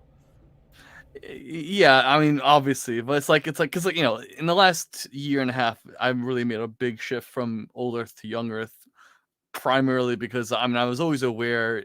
I went to a Polytechnic Institute for undergrad. I was always aware that a lot of the supposed constants in the universe are not exactly constants, and there's a lot of wiggle room, and oftentimes they've changed over time. And in many ways, I view this as like, well, this isn't just a layperson in the church writing this. This is literally a layperson of science writing this. Like, this person doesn't know science either, as well as theology. It's just tiresome, both from a spiritual perspective and a scientific perspective, and relying on a system which assumes a secular interpretation of things. It's like you're building on the wrong foundation, basically. I'm probably rambling a bit here, but I'll shut up. But yeah, I mean, they have to provide a definition of science first, and why Genesis isn't scientific. So anything else to add for this one? Alrighty. Maybe I just want to kind of give another point concerning this, just what this could imply for people to kind of give reference. So as Crinchwalker just said, as Lutherampler just said, there is, if you look at the science behind the Big Bang, there's massive problems with it, especially like all the jokes about physics where basically physical equations don't add up, so they just add in dark matter and dark energy. All of that is because physics doesn't want to abandon the Big Bang Theory model. Now, if Yeah, it did abandon the Big Bang Theory model, that wouldn't mean that it would start going and saying, "Oh, let's say the Earth was made in 7 days," right? They wouldn't do that. What instead, usually the next step would to proclaim an infinite universe, right? That has always existed and will always exist. And now, when you have these kind of things in your Bible, now you suddenly have a problem. People don't remember, but the Big Bang Theory was more or less constructed as an argument against an infinite universe. Because an infinite universe, whilst there does exist theology with an infinite universe in mind, and theology would work, there's this incredible, like, weird perspective where it's like the like God just kind of makes at some point the earth into an infinite universe. Like it becomes incredibly dicey and becomes weird. So that is what could realistically happen within, let's say, the next 20, 30 years. And suddenly just sat there and theologically unprepared for that, or theologically unable to react to that in any meaningful way. I just wanted, because I realized I wasn't being very specific, and for the scientific layperson out there, it's just a good case study of why this is problematic, to use my academic language. Space-time is relative, which means that not all parts of the universe run at the same clock speed as where we are. If you put atomic clocks in orbit, they tend to run a little bit faster because gravity, due to its influence on space-time, slows things down. Now, what that means is that there theoretically could be parts of this universe which literally are still 6,000 years old under the current Big Bang model, simply because they were around gravity for so long that they never aged. As a result, when we talk about the age of the universe, you have to first establish what is neutral time, which is really just like a hand-wavy concept that can't really be defined, because you can't really. It's like trying to say where is the sea level during a high waves. You can only take the min and max of a wave and average it out. You can't actually say this is for sure a neutral point. There may be tides. I don't think. Sorry, hold on a second.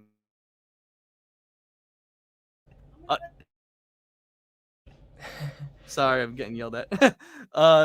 Sorry if you heard dinner alarm. I sorry, I lost my train of thought because I got yelled at. Anyway, I'll shut up now. But this is assuming like Earth is the neutral be all and end all. If you're standing from here, the universe looks a certain age. But if you're standing from an area that has more gravity, it could look a lot younger. Or a place with less gravity would look a lot older. I think I got that right. It might be different. And this is, it's a lot of confusing, timey-wimey, wibbly-wobbly, but lay people of science don't really understand that, and they just assume all of the universe looks the same age, and it has always been the same age, when in reality, you don't know. And this is also assuming that the speed of light hasn't changed over time, which if you look at the Big Bang model, it necessitates that the speed of light has changed at the early point of the universe in order to allow the expansion of the universe to expand enough to not collapse into itself. Anyway, this is off topic. I just wanted to ramble about that a little bit to explain why why you have to define science, why you have to define terms, why this person writing this is just hand wavy. So, are we ready to move on? Yeah, I think All it's right.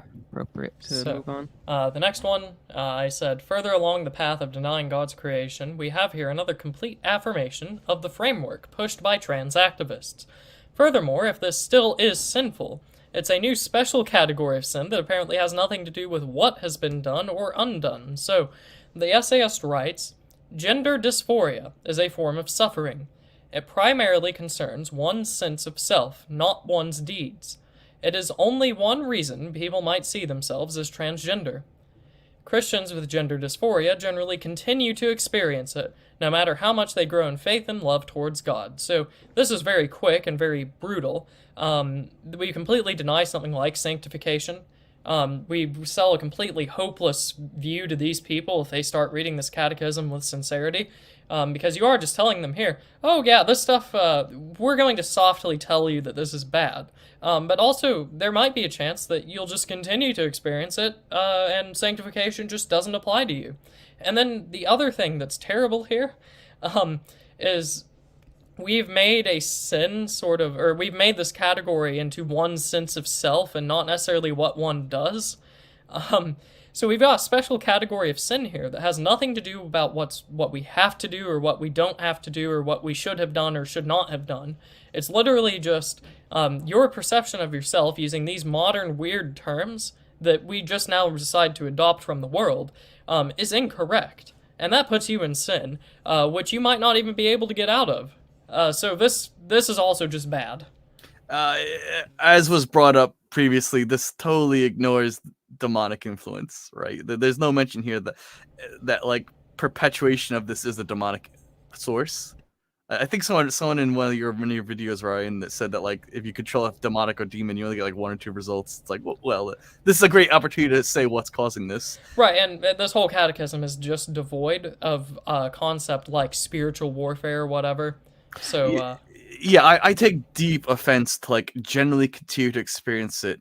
No, that suggests you have a poor pastor. No offense. There are things in this world where you will continue to experience it, such as if you lose a limb, which I think was another example brought up in one of your videos. But like, there are also things where anytime with a sense of self, your sense of self is not locked in, right? Like, there's that line in John. John 3:1-2, I think John 1:2-3. Anyway, it goes like what we will be has not yet been revealed, which necessitates that whatever your sense of self is, it's not going to be what you're like when God resurrects you and restores you without sin. That's something that is not beholden to us yet. It's going to be revealed to us when it happens. And so this idea that like you're stuck in your sins is inherently cruel from like a spiritual warfare perspective. Right? It's like you're denying anyone hope of quote unquote cures and a way out. It's also like, this is obviously a foot in the door to eventually say, oh yeah, there's no way to stop being gay, right? Like, this is obviously a foot in the door for that. Right, and so those are my points. If anyone else has anything to add. I think if you kind of want to go down this idea of Catholic influence, this sounds like a sort of reformulation of something that we definitely believe in the Catholic Church, though I think it actually is also believed in the Lutheran Church. So, for example, there are saints who are opium addicted, even though opium addiction is actually a state of sin. Even if consuming opium is actually putting yourself into sin, if I'm being correct here. But the point is simply that if you're in a stage of physical addiction, it is not necessarily Christ's prerogative to move you out of that physical addiction. Right? As just a last point on, I'm sorry, guys, I have to head out pretty soon. But I just wanted to say before I headed out, don't turn your back on any sort of biblical inerrancy, because I've seen how bad it turns out in the ELCA. But I did find a replacement for me. Craticus Jack over here is a friend of the channel. So give it up for him. Hey, nice seeing you again. Yes, nice seeing you for the first time. Oh, no. Ryan, we've met. I'm David Wayne. Okay. I don't really remember you, to be honest. No. Yeah, so, and it was good to talk to you, Closington. I think that's a very pertinent thank you for point. joining us, Closington. So, besides this whole issue about, like, say, sanctification and all this other stuff, because you have to remember, like this last sentence here, Christians with gender dysphoria generally continue to experience it no matter how much they grow in faith and love towards God. So they're just treating this as normal. We have a whole section of this catechism devoted to this subject, which once again is implicitly sort of buying into the world's idea that this is just a thing now. If we were to go back 20 years ago or so, it would be probably less than 1% of the population would even know what this word meant. And then you jump to this catechism from a conservative church in 2023, and we have a whole section devoted to it where they are saying you're going to continue to experience it, and there's a chance that no matter how much you grow in faith and love towards God, you will just continue to have this burden placed upon you, is what they would say. Yeah. I mean, I understand your concern. I'm not sure if I would say this is like one of the most problematic statements. I mean, it certainly, I don't think it's a good thing to dismiss the possibility of like losing these temptations or compulsions. But I mean, I don't think that it's necessarily false that you can be a Christian in good standing and otherwise growing in faith and love, and still experience problems like that. Right, and that's not necessarily what I claimed here. It's just there's also I believe Luthemplar mentioned this earlier, but they completely neglect sort of like the demonic or the warfare side of this. This is only a popular issue right now because there are malicious elements in our society that are being led by malicious elements spiritually. And this is just completely neglected. They are treating this almost as like an emergent phenomenon that just grew out of a vacuum. And then one day, for no reason at all, gender dysphoria was the big issue. I mean, very practically, this is, of course, something directly the result of the sexual revolution and mass availability of pornography. So yeah, I mean, this is definitely something that's very historically contingent. I've recommended in the past people use the Methodist Church as a case study of where this leads to, because back in the 50s and 60s, the Methodists wasn't as cringe as it is now. There was a really good pastor who I do still love listed. He's a really good pastor from Martin Lloyd-Jones. He's a Scottish, Welsh guy. I've been to his church, which is now unfortunately a rainbow church. He would not approve of that. But Martin Lloyd-Jones was like really big into like investing in technology, and so he has these recordings from the 40s and 50s, kind of like way before televangelism. But he was like kind of recording a lot of these thoughts, and he was really concerned about the growth in the authority of psychology. Sorry. He was really concerned about the growth of the presumed authority of psychology and how it was like messing with definitions like this. And he would oftentimes preach about like, listen, if you put these people into your priestly caste, they're going to mess with your creeds. And of course, no one listened to him, and the Methodist Church ended up going down that line, and you get what the Methodists are today. Now the LCMS seems to be just falling into that pitfall, even though like there are distinct, well-documented case studies, like 30 years of recorded radio messages of this guy begging his church not to do this, and then they did it and they fell into exactly what he said. I can't. This is really hard to forgive, right? It's really hard to forgive this because this isn't just ignorance. It is cruel. It's very cruel. Yeah, I think something I just want to point out, because somebody says it in chat, is saying if Christians can't argue that things like dysphoria can come from demonic influence, we're going to have a hard time shifting people's perspective on this. I definitely want to agree, and I also want to disagree in some sense. Just for clarification, I guess. Demonic warfare is not something which is like mystical, right? It's something that's very well understood. It's basically the battle of dominion. So let's say God wants people under his dominion, right, in communion with him in his mystical body in Christ. And then demons want to put people under their dominion. That's basically what the spiritual war is about. Something like gender dysphoria or something like that. This basically, it's all forms of mental disease, right? Yeah. Just to place it correctly within spiritual warfare, think of every person as like a castle. And if you have a psychological disease, this is not actually necessarily something like spiritual. The psyche is more like in between. It's half physical, so I can treat it sometimes with substances. If you have a psychological disease, that's basically like the entire guard on the castle running around being disorganized. Of course, a castle like that is easy to take. So people who have a psychological disease are more easily accessed by demons, basically, more easily brought into dominion. That's why you see 99% of them, if not all of the people who are claiming gender dysphoria or whatever, they want to call that disease, which is basically, well, most mental diseases are a form of schizophrenia. This is a more obvious one. You see them always on the same side. But this is just for clarification, like this is not a demon's end point. This is not what he really tries to do, other than so much as to capture these people and then to lead them basically into his, well, dominion. We wouldn't call it his flock. Right? Yeah, I really like that you said that, because it brings to mind several elders in my local community who have talked about this topic, because the innocence of the 90s and early 2000s really made this fact forgotten to our generation and the Zoomers too. There was this old guy where I lived. He's from like the he recently passed away. His videos are still on YouTube somewhere, but he dealt with a lot of people from the Vietnam War who were suffering from like what he would describe like their spiritual strongholds had been taken by Satan. And the big issue was, they had shot children in the Vietnam War, and they laid upon themselves such guilt because of this murder that they didn't believe they could be saved. And he said that this is a common thing he saw among veterans, where like they would just lament and torture themselves over because they thought they couldn't get out of that like guilt. They can't get out of it.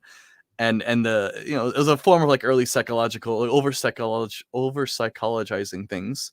And he said like he would not argue, but like he'll kindly argue with these people that like no, like you did do a great evil in this world, but God offers forgiveness for that.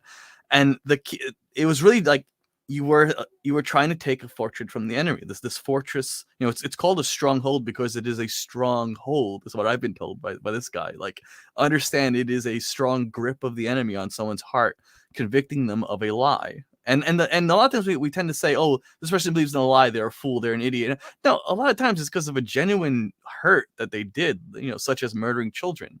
And I'm half convinced that a lot of the pro-choice women we see today are deep down inside hurt and guilty about what they did, and no one's told them that God can forgive them. And maybe if they heard that a little bit more, they'd stop being such big advocates for murder. This is a situation that every couple of decades it seems to choose a new fracture point in society of where it's attacking this idea that you can't be cured, you can't be forgiven, you did an unforgivable sin. Before it was killing kids in Vietnam, then it became drug abuse in the 80s and 90s, and now it's really becoming gender and sexuality. And it seems like this demon king, Prince Demon, whoever this character is, just changes the topic that he's attacking on this field. But like, it's clearly this one. It's hard, but like, yeah, again, I return to the fact that this really is a cruel passage in this catechism. It's just really cruelly locking people into the stronghold, like not being like ST said, like their strongholds of faith have been captured by the enemy, and people are saying, oh, that no one can take that fortress back. Too bad, you just have to suffer it for the rest of your life. That's very cruel.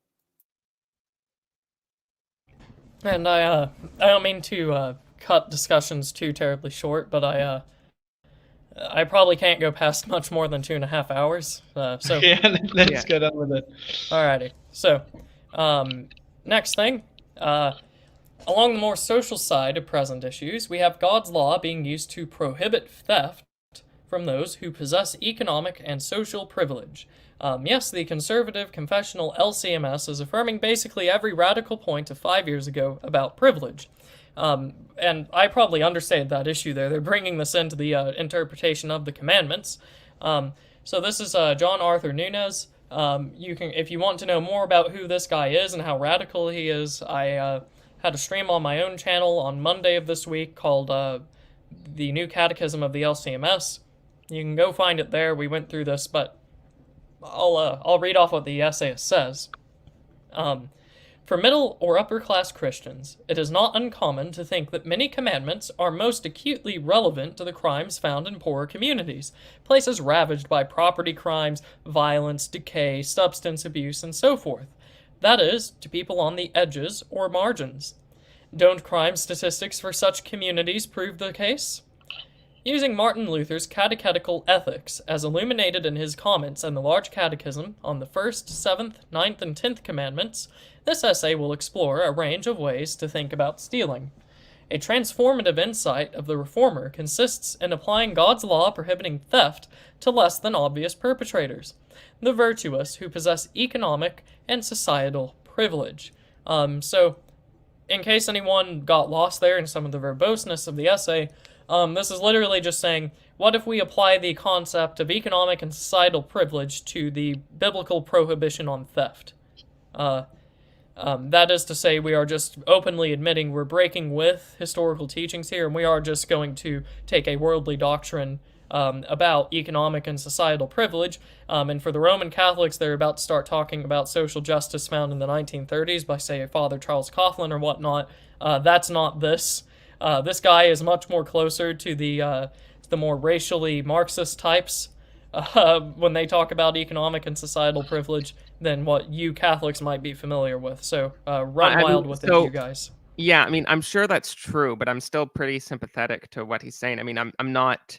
I'm sure what you're saying about this guy having very suspect views on other matters is true, and if that's if that is true, then he probably shouldn't be included in here for that reason alone.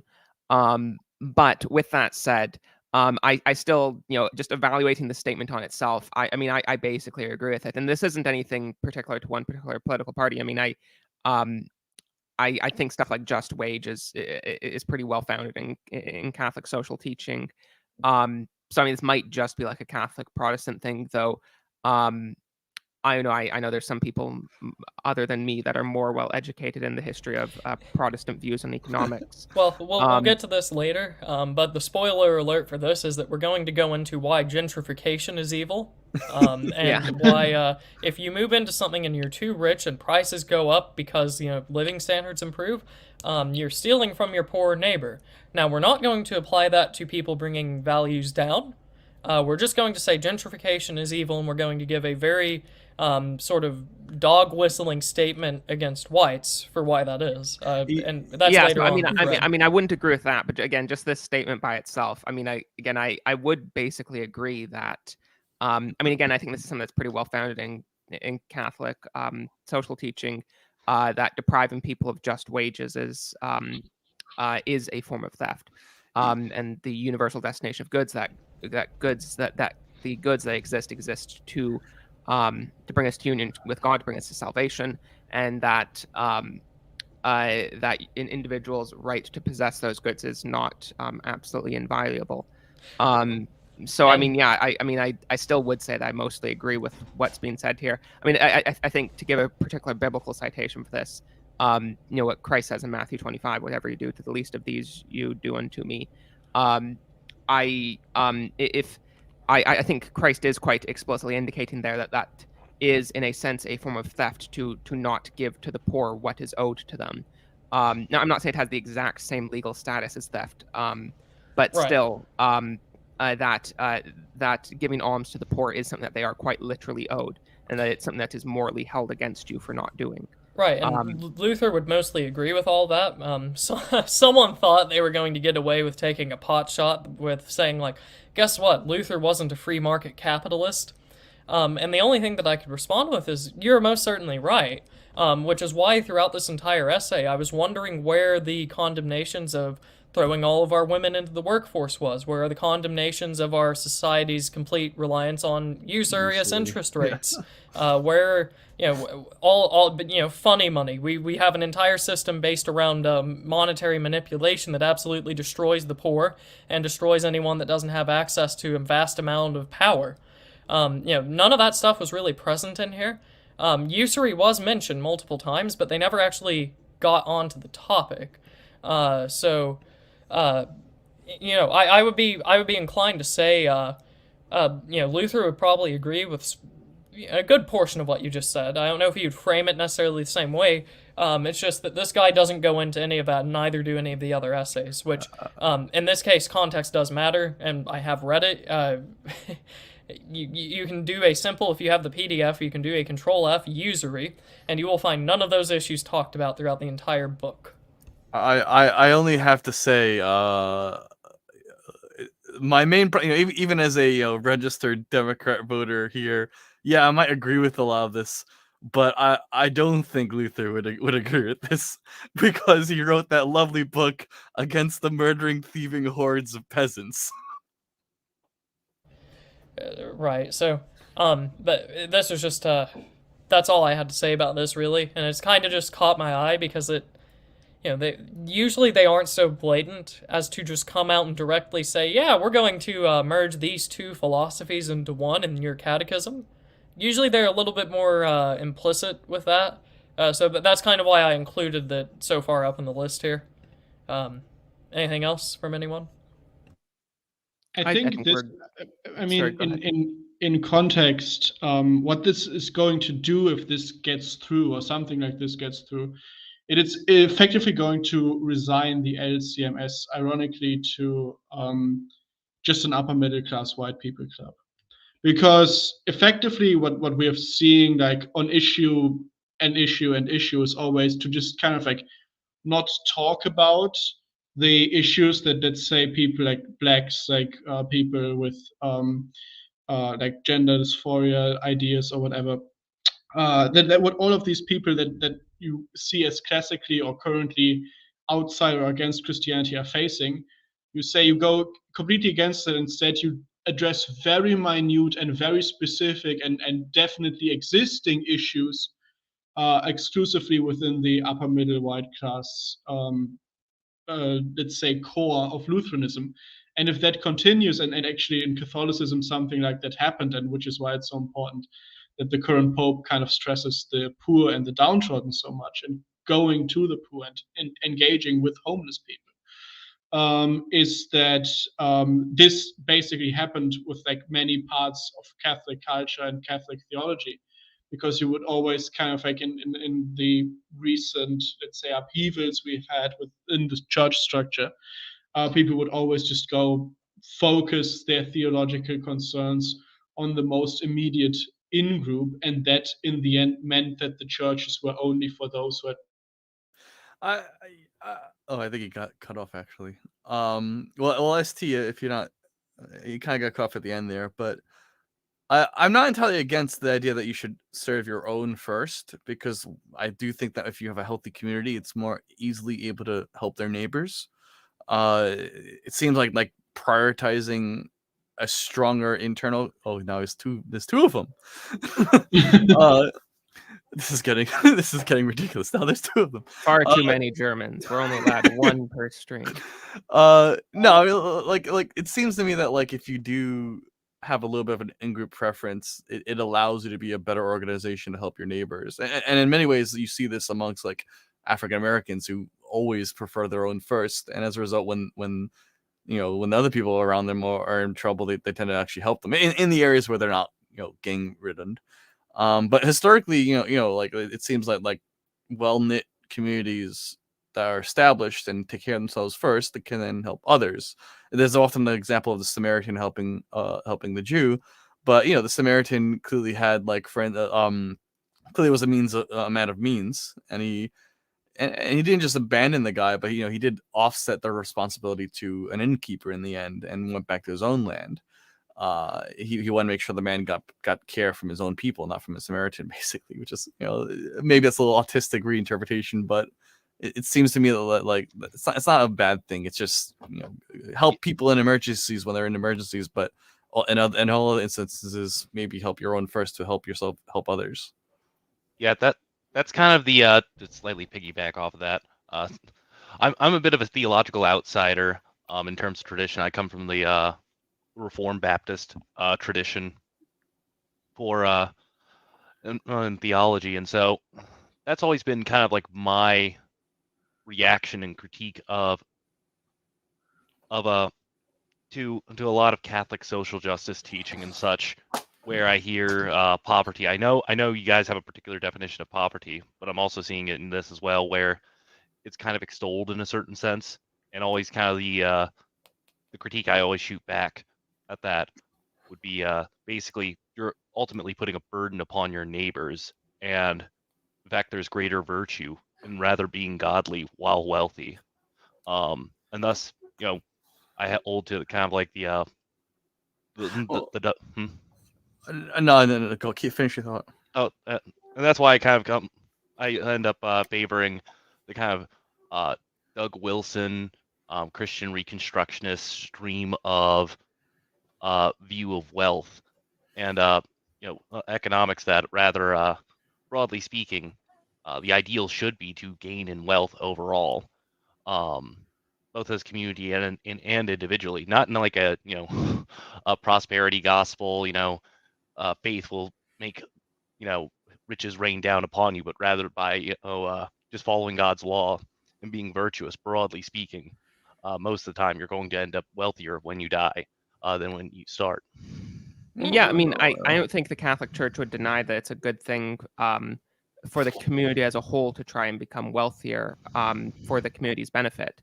I think the Catholic criticisms would, one, be sort of putting individual profit making over communal justice. That, like I said, like there's a moral obligation to give people a just wage, and also that certain individuals have the vocation of being poor, monks, that type of stuff. Just as Jesus was, and just as Jesus told the rich man who wanted to follow him to give all his things to the poor. Well, But I don't think that's saying that like the Catholic ideal is for the entire community to be poor. That's just that there are certain individuals who an extreme detachment from material objects is a part of their vocation. There's the letters of Julian the Apostate regarding the church's helping of the poor are insightful here, where I think Paul says this too in the scriptures, but like it's a shame for any Christian to be poor amongst Christians. And then later on, when the Christians were able to take care, Christianity started amongst the lower classes, of course, mostly. And later in the Roman history, when the Christians had more or less covered their bases for their own, they started helping their pagan neighbors, and the emperors would write these letters fearful that the emperor's coffers aren't helping the people, so they're all becoming Christians because the Christians help more than their own. At some point, Christians in the West became convinced that they have to help the poor stranger, but they often forget their own. And this is something that seems to have been a trend that I can find in pastors going back to about 200 years. Spurgeon wrote about this. Martin Lloyd-Jones wrote about this. But both Spurgeon and Martin Lloyd-Jones had this phrase. During the Victorian era, there was the phrase, off to darkest Africa to show them the light of Christ. And the response by a lot of churches was, you speak of darkest Africa, what about darkest London? And this phrase shows up quite a bit. And so I can kind of reverse engineer the understanding that at some point in the 1800s, Christians started being more concerned about helping people they don't know than people they know. And this seems to be a backwards way of what the church historically did, where they helped their own first, then once their bases were covered, they helped their neighbors that they didn't know. This reversal is very confusing to me, and I see it criticized by a lot of pastors in about the last 200 years. It shows up. It's really only 200-year-old behavior that showed up alongside modernity. And today you see, the church puts immense expense and skill offsetting to places. Okay, sorry. I feel like you've explained your point good enough. Never mind. We don't have much time. I feel like we should move on to the next point. Sorry, I babble. No worries. Alrighty. So, carrying on. More to the point, we have the incorporation of social justice into Lutheran doctrine. Every board game played for the last decade around social justice has just been accepted at face value in this new catechism. After all, social justice has only ever been about goodness. So this is another member, Lutherans for Racial Justice, if memory serves correctly. If my memory is faulty, you can go and check out the stream that we did on Monday. I've had a lot happen to where I don't really care to memorize the personal profiles of all these guys. Contrary to popular reception, I don't care about the people writing this. I don't care if they're good or bad intentioned or whatnot else. I just cared about the content. So, let's go on. The essayist writes, more than a unifying theory, the term social justice accompanies a variety of ideas about the causes and costs of injustices in society, especially those affecting disadvantaged neighbors, as well as proposals to promote a greater measure of justice for all in society.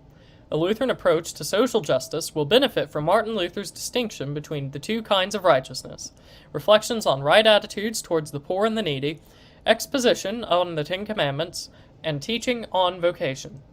Luther speaks of two kinds of justitia, a Latin word that can be translated as justice or righteousness. First, as passive righteousness, humans are rightly related to God and made just by Him through faith in the gospel. This vertical righteousness is passive because it is received by faith, not earned by our activity. As the earth itself does not produce rain and is unable to acquire it by its own strength, worship, and power, but receives it only by a heavenly gift from above, so this heavenly righteousness is given to us by God without our work or merit.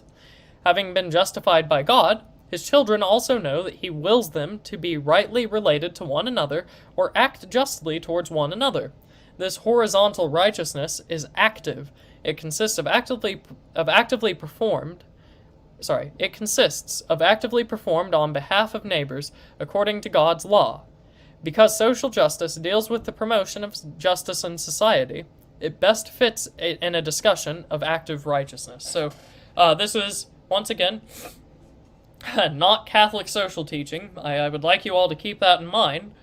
This is social justice, the modern idea, about disadvantaged communities, presumably by various demographics or by various different distinct qualities.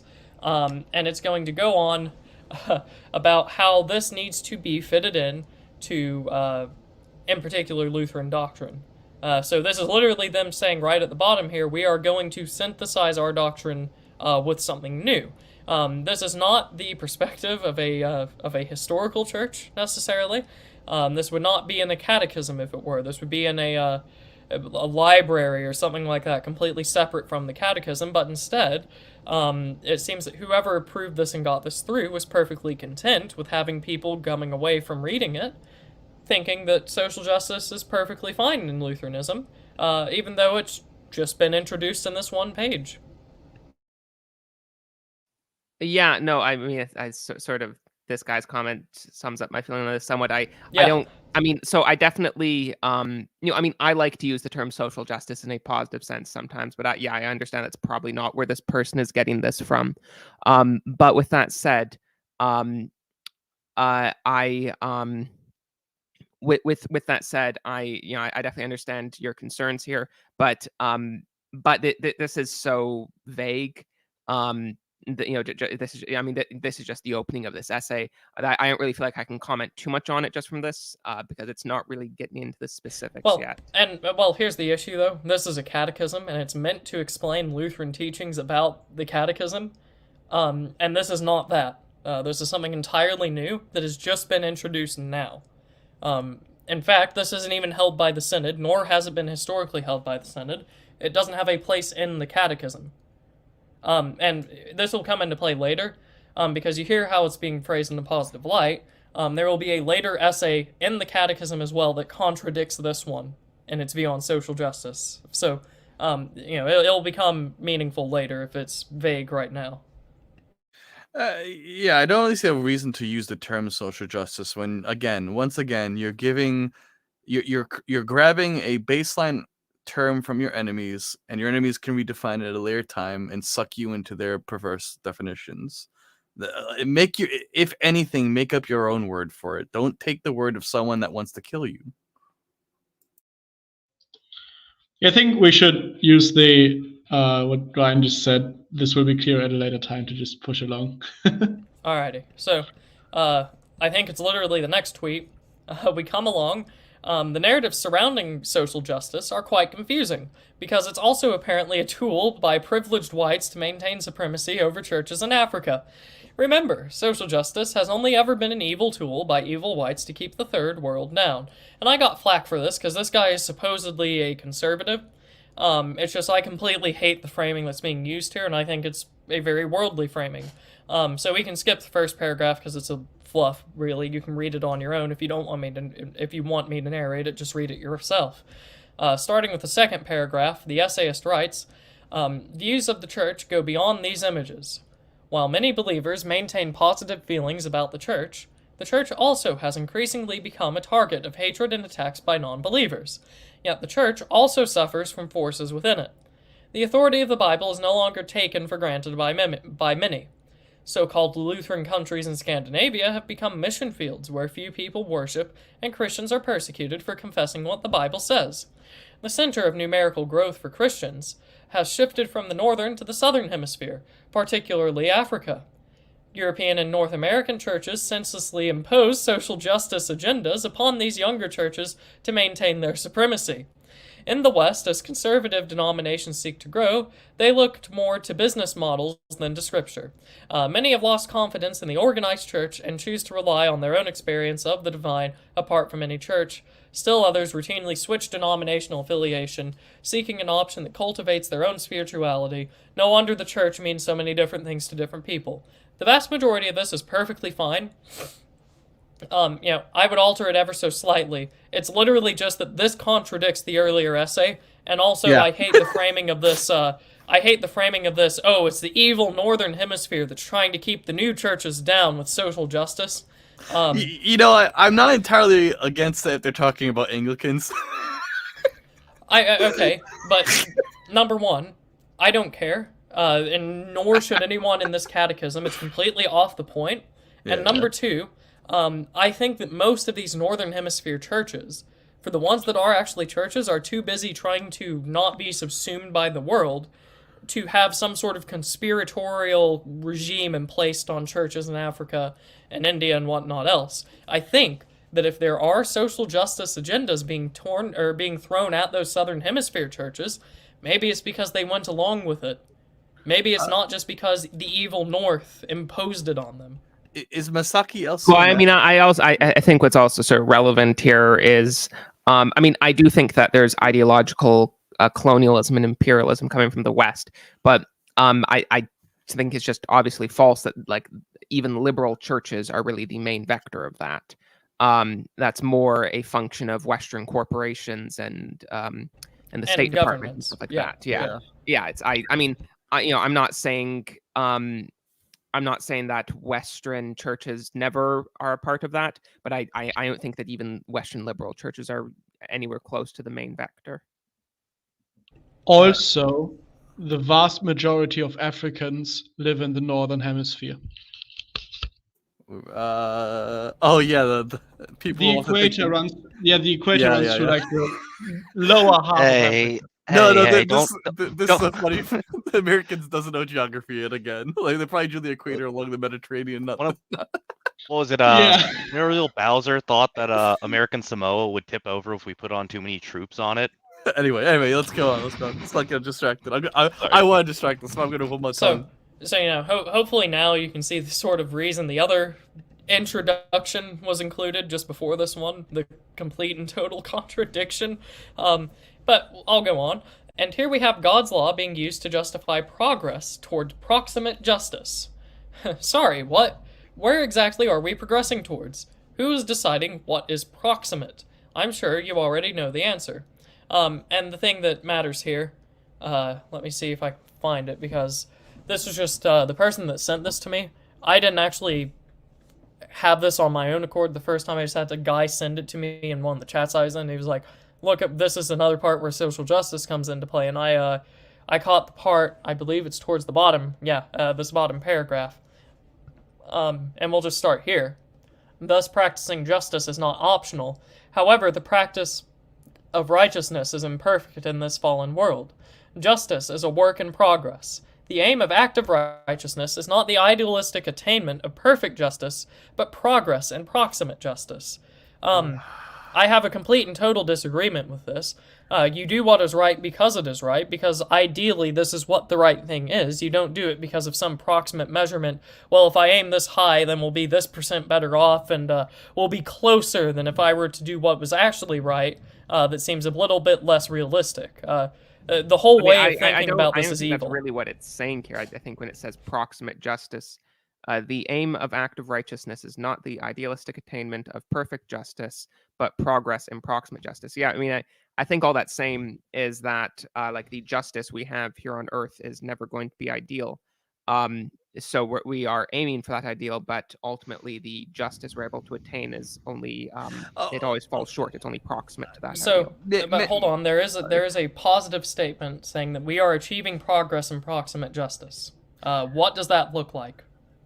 I have a problem here because you know, like the perfect justice of God is to send you to hell. And so, should we approximate progress towards sending more people to Hades or something?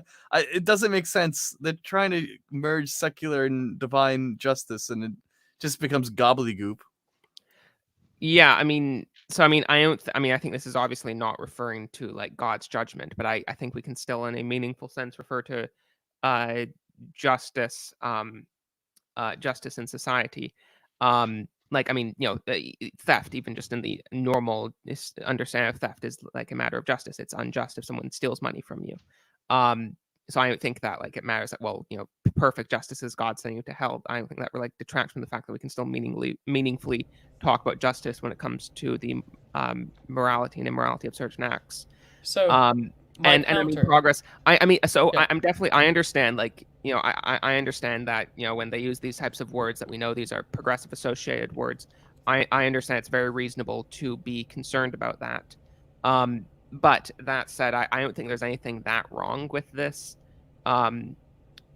with this statement. I mean, progress in proximate justice. I mean, in a literal sense, at least, all that really seems to be saying to me is that you're trying to work progressively to get closer and closer to the ideal of justice.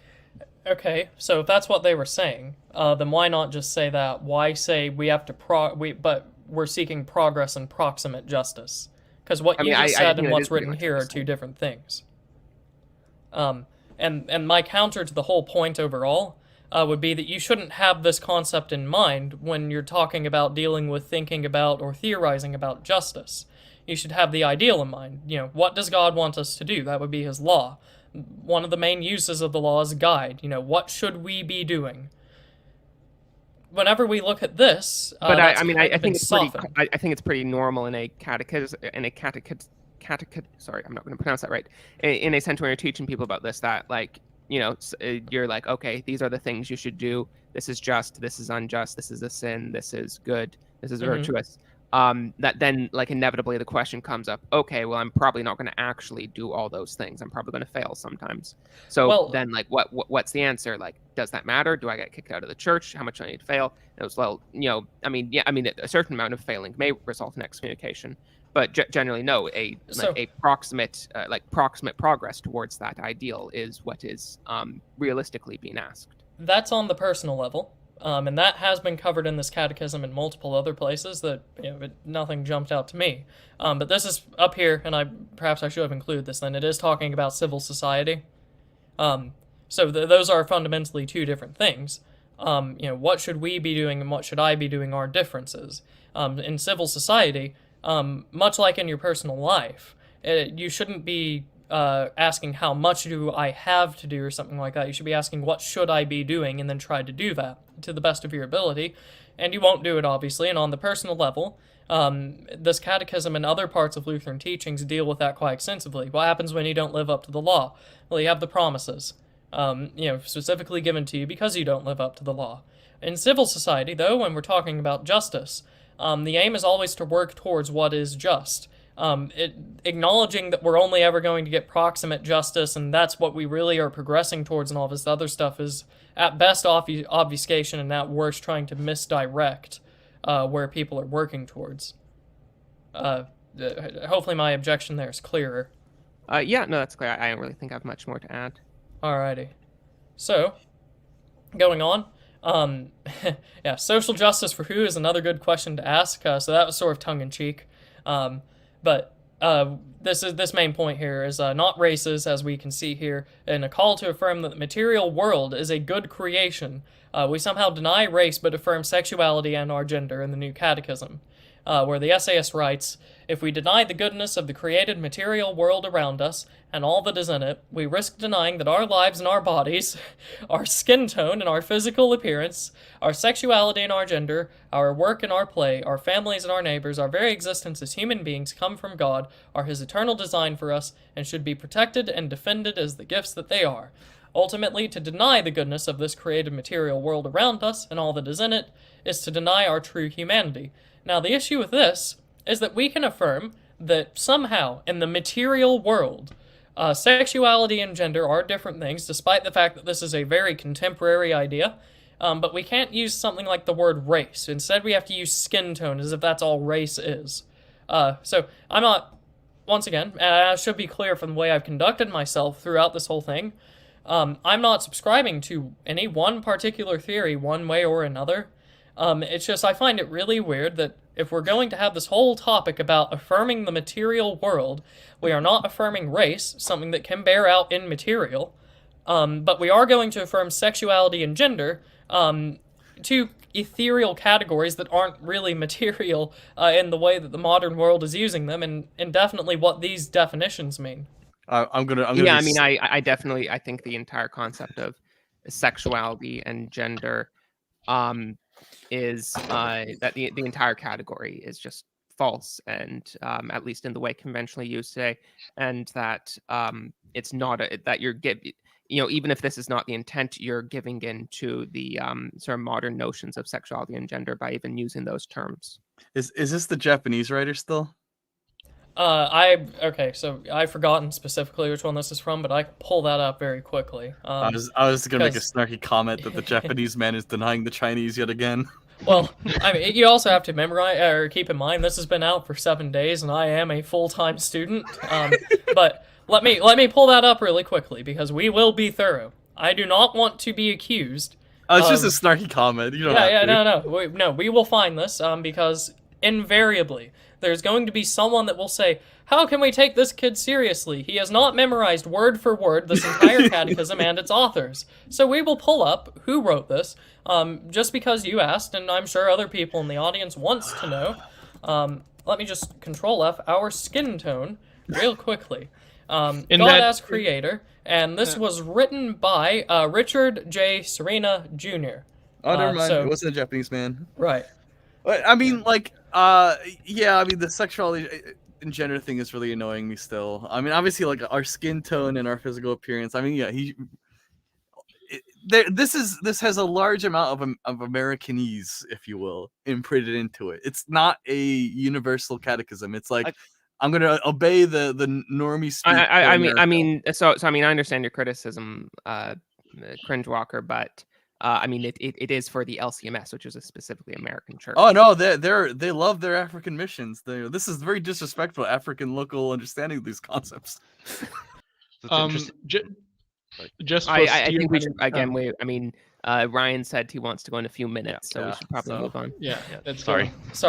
So go to something spicy. I mean, we don't really need to go through the whole list. I think we've basically gotten it. I mean, do you want to end now, or do you want to? Well, there's also one other thing that we haven't touched on, just as a topic at all, that might also, lend some credence to why this might be in this thread. And I'll just read the highlighted part. You can read the full context for yourself if you just pause the video right now, or you could try to find one of these copies. I'd have not prohibited you from searching out this full context by making a thread on Twitter. So, the highlighted area here. On the other hand, if the sin is committed publicly, it should be dealt with publicly. But that, too, is not to be addressed by everyone. Rather, those who have that responsibility should address the sin. Now, technically, this is correct. There is a Lutheran understanding of how sin should be addressed. If it's public, it requires public repentance and can be dealt with publicly, but only by those who have the responsibility to do so. What's not being said here is that goes down the line, so if those people fail, then the people below them take it up, all the way down to the little guy at the bottom. And this gets really sort of cynical, that this is phrased in this way. Like, they don't have the full context of the doctrine here in this essay. Instead, you just kind of have to reason that out, or go back and read what Luther's Catechism said and try to update that into modern understanding. It gets really strange that they would say this in this way, because the Lutheran Church Missouri Synod had a bylaws change that prohibited pastors from, openly criticizing synod positions, which is also why it's sort of a mess as to what synod positions actually are, because we have two documents right now that say that racism is a sin defined in a certain way, and we have the counter-argument saying, no, that can't be because that means Christ and Paul sinned. Both of those were adopted by the synod on the same day. So, synod doctrine, not really understood what that means. And then the other thing is here, it would be shocking to think that these people didn't expect some form of pushback. If we're being real, not giving the best construction, I will admit here, but if you're being a realist, this is in here potentially for insurance. And that is the claim that I make in this thread. Because they have before, in multiple other cases, just said, you're not the right person to be dealing with this. We're not going to pay attention to you, regardless of what you think this says, or what the confessions actually say, or what the proper authority is. Our bylaws say that you are not the proper person to deal with this. Is this author even in the LCMS, though? Let's remember that. Well, I mean, okay. I specifically did not touch on the authors in this thread. And that's because I was doing... There's sort of like the classical liberal meme and whatnot else. I want to deal with ideas and not people. In this case, It was the contents of the Catechism that absolutely disgusted me. I would not have caught that someone like Paulson, who is an ELCA priest, that he was in the ELCA and writing for the Catechism. If not, well, one, his theology eventually gives it away. But the other thing too is that like people had to point that out for me, because after a while I was just kind of like, what on earth are they going to come up with next? And I was just sort of turning the page in sick morbidity. I would also say, you know, there's been a lot of projection that the criticism of this has been very organized, very conspiratorial, and it almost sounds like it's projection of what they're doing to try and subvert the LCMS. Well, yeah, so I mean, that's obviously silly, because I don't think Ryan, the notorious anonymous Ryan Turnipseed, is the running hacker known a as vast Turnipseed. Lutheran conspiracy to take over the LCMS. But that said, I mean, is there anything wrong with that? I mean, that is organized activism necessarily a bad thing? I mean, It's not a bad thing. Unless if organized activism is being done for bad ends, I don't see there's anything even. So this is kind of cringy, because I think Rand is the one that said it, but I think the quote is, "There are no contradictions," or something like that. And the point of that is supposed to be that if someone is intent enough, they will find a way to rationalize two obviously contradicting points. So the way that the people in the Synod use it is that if you have a group like Lutherans for Racial Justice, a very strongly, tightly organized minority that actively says they want to sway the Synod towards them, that's perfectly fine, because they're the right people, they have clerical collars and all this other stuff, and they're not too controversial, they're kind of going with the world and somewhat fashionable. Well, That's fine. But whenever, say, a layman from Twitter publishes excerpts from a published book by the Synod, that is an organized conspiracy trying to mercilessly and manipulatively divide the Synod. It's you can't hold both at the same time, and yet they do. Yeah, no, that does just sound self-evidently ridiculous. I mean, unless, of course, you were, secretly a Catholic using your Jesuitical powers to destroy the LCMS and lead them all into That's the Catholic me. Church. Well, Which, I hope that's the plan, but unfortunately, I haven't seen any evidence of that. I have an excerpt pulled up if you want me to read it out. I think it's sort of like a lighthearted note to end on. So we have one of the pastors here, who he's notorious for other things, but this is his quote. It's on a forum that a lot of other pastors are on, and I'll start with the second part because most people understand it. The first part's sort of inside baseball. He says, "This whole thing sounds fake to me, as though someone used tech to generate a high-volume response on social media making vacuous claims. We had a new user post here that Mr. Turnipseed is a real person rather than a pseudonym. What evidence is there?" This really cracked me up. Sorry, go on. So a lot of people, and understandably, assumed that I was pseudo-anonymous or anonymous whenever I post all this, because Turnipseed is not a common name and almost doesn't sound real. Fine. But then in the same breath, they also accused me of being really rash and unscrupulous in my criticisms, like a really brash 19-year-old and all this other stuff. Then I start taking issue with that, and I start correcting them and saying, no, Ryan Turnipseed is my name, and if you had taken 2 minutes to find that out, you would know. And then not only was that not enough, this gentleman here doubles down and is asking what evidence is there that Mr. Turnipseed is real. It's on my birth certificate, but I'm not going to drag that out. This is hilarious. I said on Twitter that, like, the ineptitude shown towards your personhood is a reflection of their ineptitude on every other issue they've touched, and this is your faults show up in all you do, right? And like, this is a pretty clear evidence that they're just really, they don't check, they just rush. Right. Ryan, if you ever need a Netflix special, who is Ryan Turnipseed? You know where to find me. I'm gonna keep making those memes, man, because they're hilarious. I got 20,000 views on the FBI post I made. Really? 20,000 people have seen that post. That was awesome. But I still can't. I saw this. I think it was it was yesterday morning, I think. I saw this, and I'll come up with like some satirical bite back or some pithy remark or something I try to make pithy. something like that. I was dumbfounded by this. I did not expect in 4 million years, I didn't even consider the possibility, was not in my mind, that they would double down on the conjecture that I was not real but anonymous or a troll. So the only thing I could do upon finding this out was quote it. I couldn't come up with anything, no new material. This is the peak of this whole thing, is that, we cannot believe that Mr. Turnipseed is real. What evidence is there? Yeah, that is a just amazing post. Congratulations, Ryan. You're immune to doxing. You have like a doxing repulsive. I have transcended anonymity and doxing. I have doxed my name and my face, and I am still anonymous.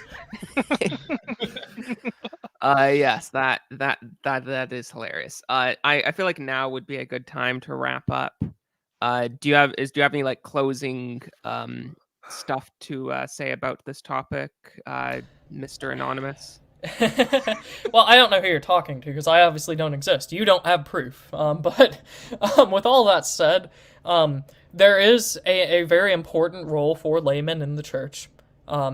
This catechism, if this were not, if this campaign didn't happen, and if this catechism hadn't been pulled by the president, under the outcry of laymen, it would still be in print right now.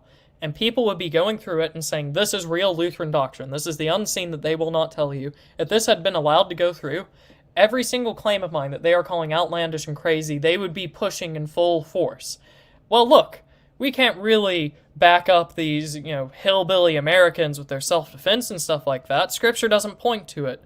Or we can't really go with this weird reactionary outcry against transgenderism because look, the Lutherans we even affirm that there is such thing as a difference between gender and sex, or any of the other things in there. Look, we affirm social justice. You can't be a Lutheran and go against it because it's in the Catechism. These are all things they would be saying if this had been allowed to go on, and it's not because of me. Because if it was just me, nothing would have gotten off the ground. No one would have viewed it. It would have just been me screaming into the void. But it was because of laymen and pastors as well that did the right thing, and eventually the president of the Synod himself, that this is not the reality we have to live in. Instead, for the first time in who knows however long, subverters are being forced to eat crow, and they're going to have to wait for this thing to go through proper review. So, there is a very important role for laymen out there. No matter what these people try to libel or slander in the next few days, don't forget that fact. It is because of laymen that this thing got recalled, and it is because of laymen that this synod will be kept on track, if, hopefully, it doesn't fall. So that's really what I have to end on. Yeah, thank you very much. Thank you very much for the whole stream, for all the help you've given today.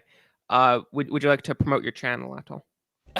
Yeah, so I haven't had anything planned for tomorrow, so I'm probably not going to be streaming.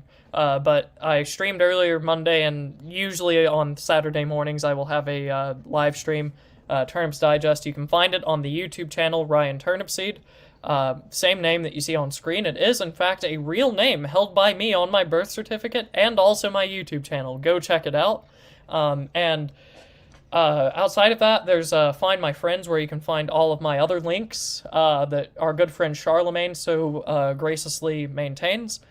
So Find My Friends, FindMyFriends.net, if I remember correctly.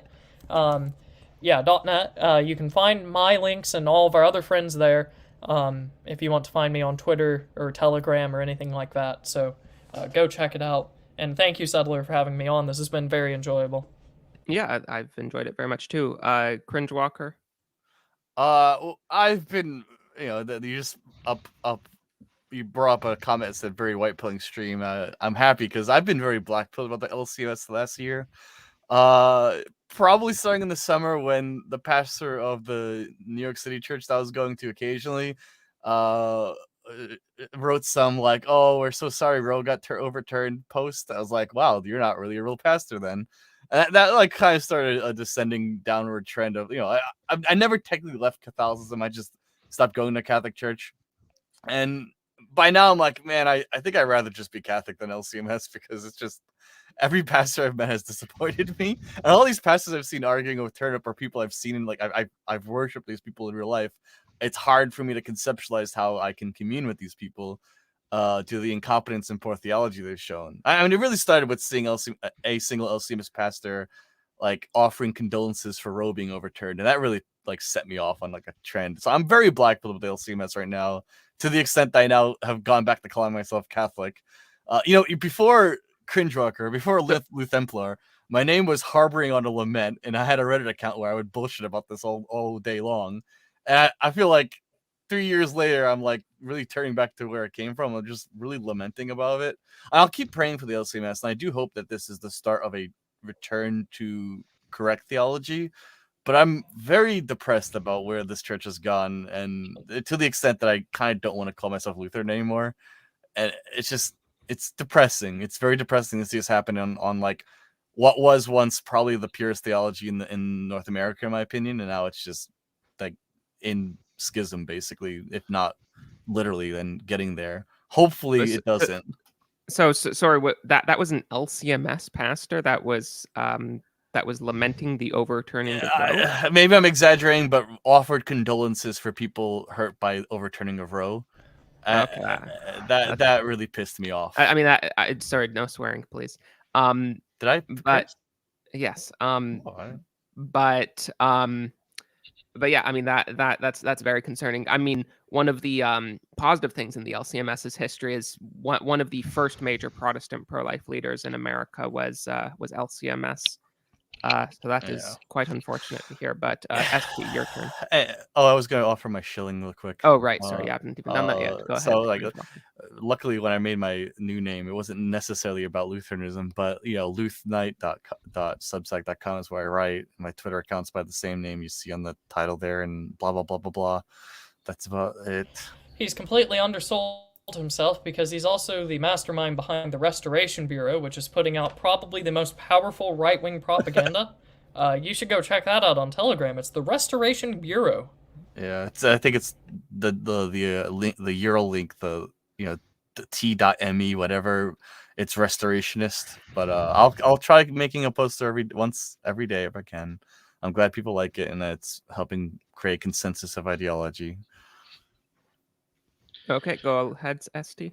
Okay, yeah, I'm ST. I have become something of a settler regular in recent times, so I think most people are familiar with me. But I'm basically like I don't want to call myself a philosopher because everybody who calls themselves a philosopher is kind of cringe. But it's effectively what I do on my channel. I walk through a list. You see those mainline videos. They have all like these titles that always start with an enumeration.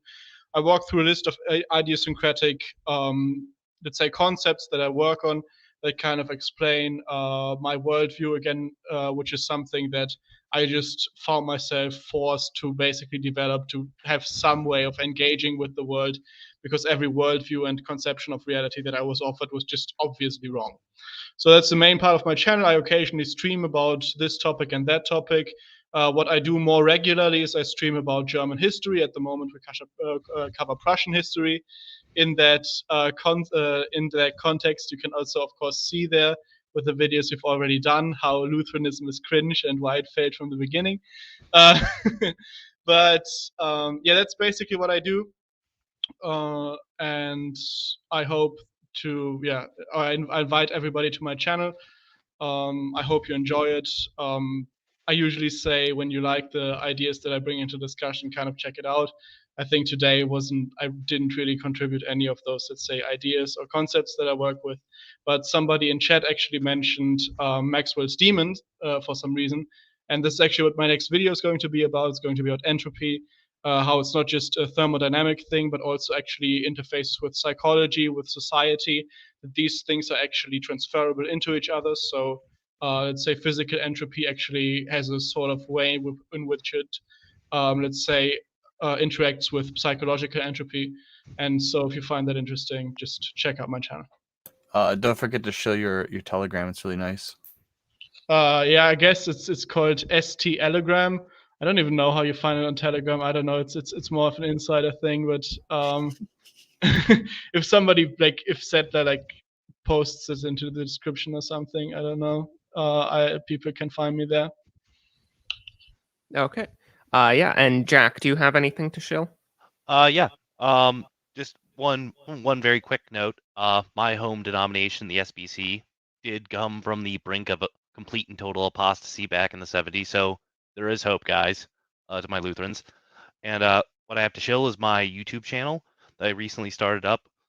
Same name, Karaticus Jack. And my Twitter is jmaximuscoriolanus, and my Telegram channel is the Chronicles of Karaticus Jack. I'm going to be doing a commentary and read of Milton's Paradise Lost, finishing up book 1 hopefully tomorrow at 7 p.m. Eastern time. And thank you for having me, Settler. As a Yeah, guest. no worries. And yeah, I mean, the Southern Baptist Convention is a good example because, yeah, I mean, it was so far gone at that point that when I could tell horror stories. Yeah, If well, I we mean, had- Pro-choice, right? yeah, pro-choice when swingers parties. Yeah. When the president of the Southern Baptist Convention supported the overturning of Roe v. Supported the decision of Roe v. Wade back when it first happened. Yeah, and I hate the fact that progressives use that as an example. Oh, what happened to Christians? They used to be so pro-choice. Like, shut up. Yes, I've been planning on making a video on that, on the history of the pro-life movement in the United States.